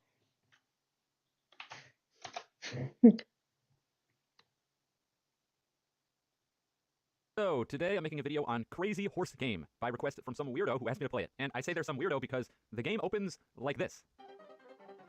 What the fuck is going on? Yeah. Okay, so this video is going to be a very odd one, just like the game it's based around, because this isn't the first impressions video. I am borderline done with Crazy Horse Game. But it's also not a game review because I don't even know where I would begin to try to review this game. It's just such a, like, fever dream that I don't know where to start. So, anyways, let's start with the fact that I borderline completed the game, but I didn't. The reason I didn't is something that we'll be getting into later, but at the end of the day, I finished up the game at, like, 99.6% or something like that, because there was one singular collectible in the entire game that no matter what I did, I just could not find. And because Crazy Horse Game is not a super popular game, there's no wiki or people putting out guides on where things are, so if you can't find something, well, you're fucked. And I'm not exaggerating. I promise you this is real. I looked for this for 2 hours. I'll let you take a wild guess if I found it in 2 hours. Regardless, let's actually talk about what even is Crazy Horse Game aside from just fever dream nightmare. Well, you play as a two-legged horse who runs really fast. The baseline of this game is that it's a platformer, and surprisingly, a really, really good one at that. Seriously, this game is like genuinely good despite how batshit crazy I'm sure it looks. So before we go on, I can say without a doubt, yeah, this one's worth playing. For real, I'm not kidding. Now, as a platformer, like a lot of platformers on Roblox, this is a collectathon type game, not a level completion type game, which is a shame because it feels like every single one of these games on Roblox is a collectathon, and I've said it a jillion times that I'm not a huge collectathon guy, and yet I keep playing stupid Roblox collectathons and smashing my head into a wall trying to get everything because I'm a sucker for 100% in games. And this is why I shouldn't play collectathons, because I spend 8 million years trying to get everything and then spend 2 hours looking for one damn thing. Ugh, it still pisses me off. If anyone finds that, put that in the comments so I can at least check the box. Like, oh my god, it's gonna drive me crazy. Anyways, when it comes to collecting stuff, there are 4 types of collectibles in the game. Lemonade, which is the sort of main type of collectible, and it's more akin to Mario Stars. And then you have the 3 other things that you can collect, which are a little bit more random and less objective oriented. Those being NPCs, discs, and belts. When it comes to NPCs, these are just sort of random PNGs that are put around the map, and you can pick them up in order to check off the box. Discs are just like the NPCs, albeit there are less of them, and they don't have a special model link to them, but also generally are harder to get or harder to find. Now, the thing is, despite discs and NPCs being very, very similar, discs have little hints attached to them that tell you generally where you can find them. The same goes for the Lemonade. They also tell you what sub-area they might be located in. So, for example, if I was on the mini-golf level, and there's 2 sections of the mini-golf level, the pirate area and the normal area, if I hovered over a disc and it said it was in the pirate area, obviously I'm not going to look in the normal area. The problem is that the NPCs, for some reason, don't abide by these rules, which is why finding them is such a pain in the ass. Not only do they not have any hints regarding where they are, they also don't show you which sub-area they're in. So, for all you know, it could be in a completely separate part of the level, and you're gonna have no clue. This is horrible design, and it's so strange because the design is so much better for the Lemonade and the discs, but not here. I don't get it. Now, the final thing that you haven't heard me talk about yet, and the final collectible on the list, is the belts. Oh my god. Obtaining the belts in this game, more specifically, the belt from level 2, I swear these challenges had to have been made by Satan himself. The difficulty spike when it comes to the normal game versus these belt challenges is sort of akin to walking through the park versus walking through an active war zone. And the journey trying to complete them, well, can be frustrating, to say the least. I'm fucking garbage. I'm fucking garbage. You game. I can save it, I can save it, I can't.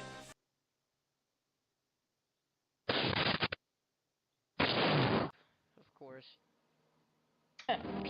Tree? More like no tree. Because we're cutting it down.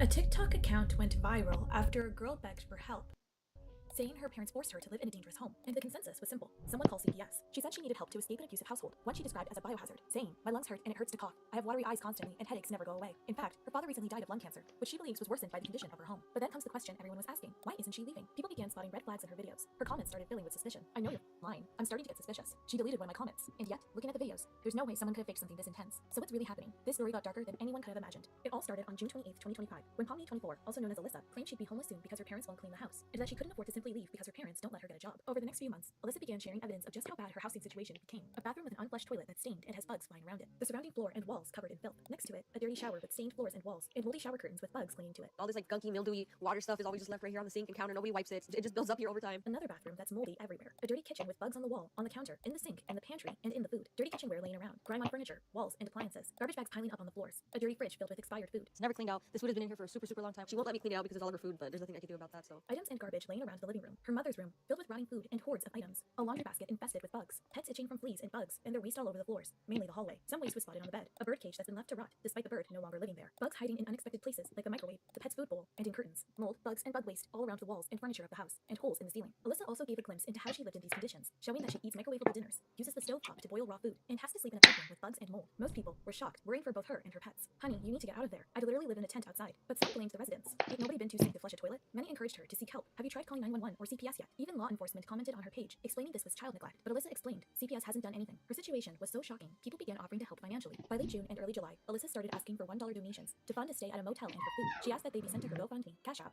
or Venmo, and also opened an Amazon wishlist, which contained cleaning items and pet supplies. Her story only got more devastating as she revealed more details on her GoFundMe page. Alyssa said she personally owns one small tuxedo cat, but her family's 5 to 6 other animals were forced to breed for profit. She even claimed the animals were fed more than she was. She said her mother chose luxury items over food, fumigation, or medical care, and explained, whenever we clean the house, it always ends up dirtier more than before. Every day I'm spending money on cleaning products and hygiene, but it never really makes any type of difference because the rest of my family/parents always trash the house. Her father recently died of lung cancer, which she fears may have been worsened by the conditions of their home. Alyssa fears she may also be getting sick, describing her house as a biohazard that has caused her lungs to hurt and it hurts to cough. I have watery eyes constantly and headaches never go away. On top of this, she and her brother are forced to pay rent to live in their own home or risk being kicked out at any moment. Alyssa also alleged both police and CPS haven't intervened because they're both alive with access to food and water. Finally, she explained that the GoFundMe donations would help them leave to a happier place, where she would bring herself, her brother, and all the animals. She ended the post with a message. As for the family who didn't want to help, they can stay and rot with the rest of the house sadly, because we have tried everything. But would cash and basic cleaning supplies make a difference in a home in this condition? A professional exterminator explained her house was past the point of no return, and to get you and your siblings out of there ASAP, roaches can carry diseases and get you extremely sick, especially in those conditions. According to WebMD, roaches can contaminate your food and surfaces, causing food poisoning and infections, as well as spread germs and diseases such as diarrhea, salmonella, and E. coli, to name a few. Despite this, Alyssa continued to stay and clean as donations poured in. So here I just started sleeping, of course. This is all poop, trash, disgusting stuff. Finally, we were able to clean the restroom. So this is how it looked before. It was really dirty. That's all roach poop and dirt and God knows what else. A story like this completely pulls at your heartstrings. And with the TikTok videos as proof, what could possibly have so many people accuse her of lying? Are we really as gullible as some claim? Well, the classic telltale signs that something was off were happening. Comments were being deleted, and accounts were getting blocked. So let's go over every strange part of the story that people have flagged. Red flag number 1, unresponsive to professional help. Many people were leaving comments about a popular TikToker named Clean with Bee, who's known for offering free deep clean services in exchange for filming the process. Why are you purposely ignoring all the comments about Clean with Bee? She's been commenting on your videos and offering services, but they keep disappearing. Many of Bee's clients are in similar situations or worse, so it wasn't a question of whether Bee could clean her home, it was when she could fly out to help. With Bee's comments mysteriously disappearing, one commenter decided to upload screenshot proof directly to Alyssa's comment section. In it, Bee said, "Please someone tell her I'm more than happy to help if she wants me to. She just needs to apply for a clean." Alyssa replied, alleging she had no idea. Even when other people offered free help and their posts appeared near the top due to their high likes, Alyssa still did not respond. "I'd be happy to send a cleaning service and pest control your way. My family can help you figure out better and safer living arrangements," which led people to question, are you just willingly denying help that doesn't add to your GoFundMe? However, Alyssa was liking comments such as these. It's not her house, so she can't just say, yeah, come over, seeming to imply she would need to get permission from her mom. Red flag number 2, inconsistent GoFundMe goals. Many people were leaving comments like these. It was first 20,000, then 38,000 that you were requesting, now 45,000? As you know, with the internet, these sort of things can get archived. We found proof for at least 4 increases. On August 5th, the GoFundMe goal was set at $12,000. On August 10th, the goal became $28,000. On August 14th, it changed to $40,000. Then, on September 10th, the goal bumped up to $50,000. Which brings us to red flag number 3, inconsistent storylines with money. Initially, many of Alyssa's earlier posts appeared to ask for rent money, such as these. Even if it was for one night, I'd leave here and rent a motel ASAP. And surely even at $12,000, that would be a good start to crash at a motel while she and her brother look for jobs, right? Well, suddenly, motel money turned into property money. On August 6th and 10th, Alyssa was seen writing this. "It isn't enough to buy a new house. We're house hunting and live in LA. It's expensive and hard to find housing with the economy right now." Some expressed concern that their lifestyle would follow them into their new place, to which Alyssa responded, "I can guarantee that the infestation won't happen again after I move. That doesn't fit. Able to get a job." So, it looks like she was trying to accumulate enough cash to buy an apartment or house outright. This would mean no lender, credit check, or income verification. But 40 to 50K can't buy a home in Covina. The cheapest property there is $84,500 for a mobile home. So this only led to more doubt that the money may have been going to something else. Then there was an unexpected medical bill on August 9th. Although Alyssa was not directly asking for help, she did post the news to her GoFundMe, which some believe was a tactic to garner more sympathy. "My mom had actually fell in the kitchen and broke her leg. We're assuming she slipped on pee. She told us she sneezed too hard and lost her balance. But honestly, it sounds like a lie. Due to her having diabetes and being old, her legs are extremely fragile, and she had to get surgery. Her leg was very close to being amputated because of this. But luckily, it wasn't. She's now in recovery in a hospital/senior living thing after all of this." In another update post on August 16th, Alyssa revealed her mom was doing better and would be coming home in a week. There has been no more update about her mom since. Yet, the GoFundMe goal increased to 50K about 3 weeks after this post, and people grew concerned. Some started to take back their donations. "I disputed with my bank. Sorry, but excuse after excuse. No thank you." But Alyssa had a reason for this slow process, alleging, "I'm waiting for the whole GoFundMe thing to verify the large amount of money. I have not received anything yet." And while some people argued it's not our business what she does with the funds, others countered, "If we're the ones paying for it, it 100% is our business." Fluctuating GoFundMe goals weren't the only inconsistent money issue. Red flag number 4, confusing home bills. In Alyssa's first post on TikTok, she stated, "They don't let me get a job." She reiterated this point in another post. "Mom won't let me get a job." But when her fundraiser was made, she claimed, "Our mother forces us to pay rent, and if we don't, we get kicked out." This didn't make sense to people. How do you pay rent to your parents without a job? How does she have a phone and internet but not any clean food? It's not clear where the rent money is coming from. Alyssa has not responded to any comments asking about it. She has even blocked people for asking. Money isn't the only thing people have found issues with. Red flag number 5, inconsistent storyline about family. In Alyssa's earlier videos, she stated, My mother has kept us in this condition. She will not clean or let anyone else. This makes it seem like Alyssa would be punished if she cleaned. Yet, in replies to commenters, Alyssa contradicts herself completely, writing, I clean the house every day. I clean every day. I don't have control over anything except to clean. I do that every day. And when her mom was in the hospital, Alyssa posted cleaning videos. I was scrubbing this freaking counter for like 4 hours, you guys. There's bugs everywhere. There's bugs in every box. This is me sweeping the rest of the trash I made. I did actually kind of say cleaning this, so if I sound a little silly, I'm sorry. And then this is the before, right here, and then this is the after. Not a huge difference, but definitely much better. When a viewer asked if her mom would be upset about it, Alyssa said she might be a little mad, again contradicting her earlier posts, which implied her mom was controlling. Some had a theory. She's obviously part of the not wanting to clean problem. She's using napkins to clean instead of scrubbing. That's not the only thing about her mom. People also called out the GoFundMe photo of her mom's recovering leg. This ain't no hospital. An ACE wrap on their knee? First of all, ACE wraps aren't even used for fractures. I work in the ER. She should have some sort of brace on it. This is my stepmom, not diabetic, good bones, same body type like Alyssa's mom, and all my stepmom did was hurt her knee. And this is like 3 weeks ago. It can't remove what she has on her legs, only to bathe, but has to stay on for at least 2 months. So why does her diabetic okay mom with fragile bones only have that on her knee? The hospital floor also looked the same as the floors she had at home. People also called out Alyssa for repeatedly saying parents in her posts. Yet her GoFundMe mentioned her dad had died of cancer. She even responded to comments saying he passed 2 years ago. Writing, I did get some money, so maybe I did receive your donation. But if you haven't gotten an email or anything, then you should definitely email them. Even in her now deleted fundraiser, there is a July 13th update post that implies she received some of the money. Writing, thank you all so much for everybody's donations. I'm able to eat like I've never eaten before. I was able to buy cleaning stuff, animal stuff for my kitties and doggies, and the rest of the money, I'm saving it. She even posted proof of the cleaning supplies she bought, and some that others gifted. It's possible she may have been speaking about the Venmo and Cash App donations. Her consistent, unclear communication has made people lose hope. Red flag number 11. Reason for takedown. GoFundMe should have emailed Alyssa with an explanation of why her fundraiser was shut down, but instead of being transparent, she uploaded a cropped email which only mentioned that refunds would be happening within 3 to 7 business days. She also clarified in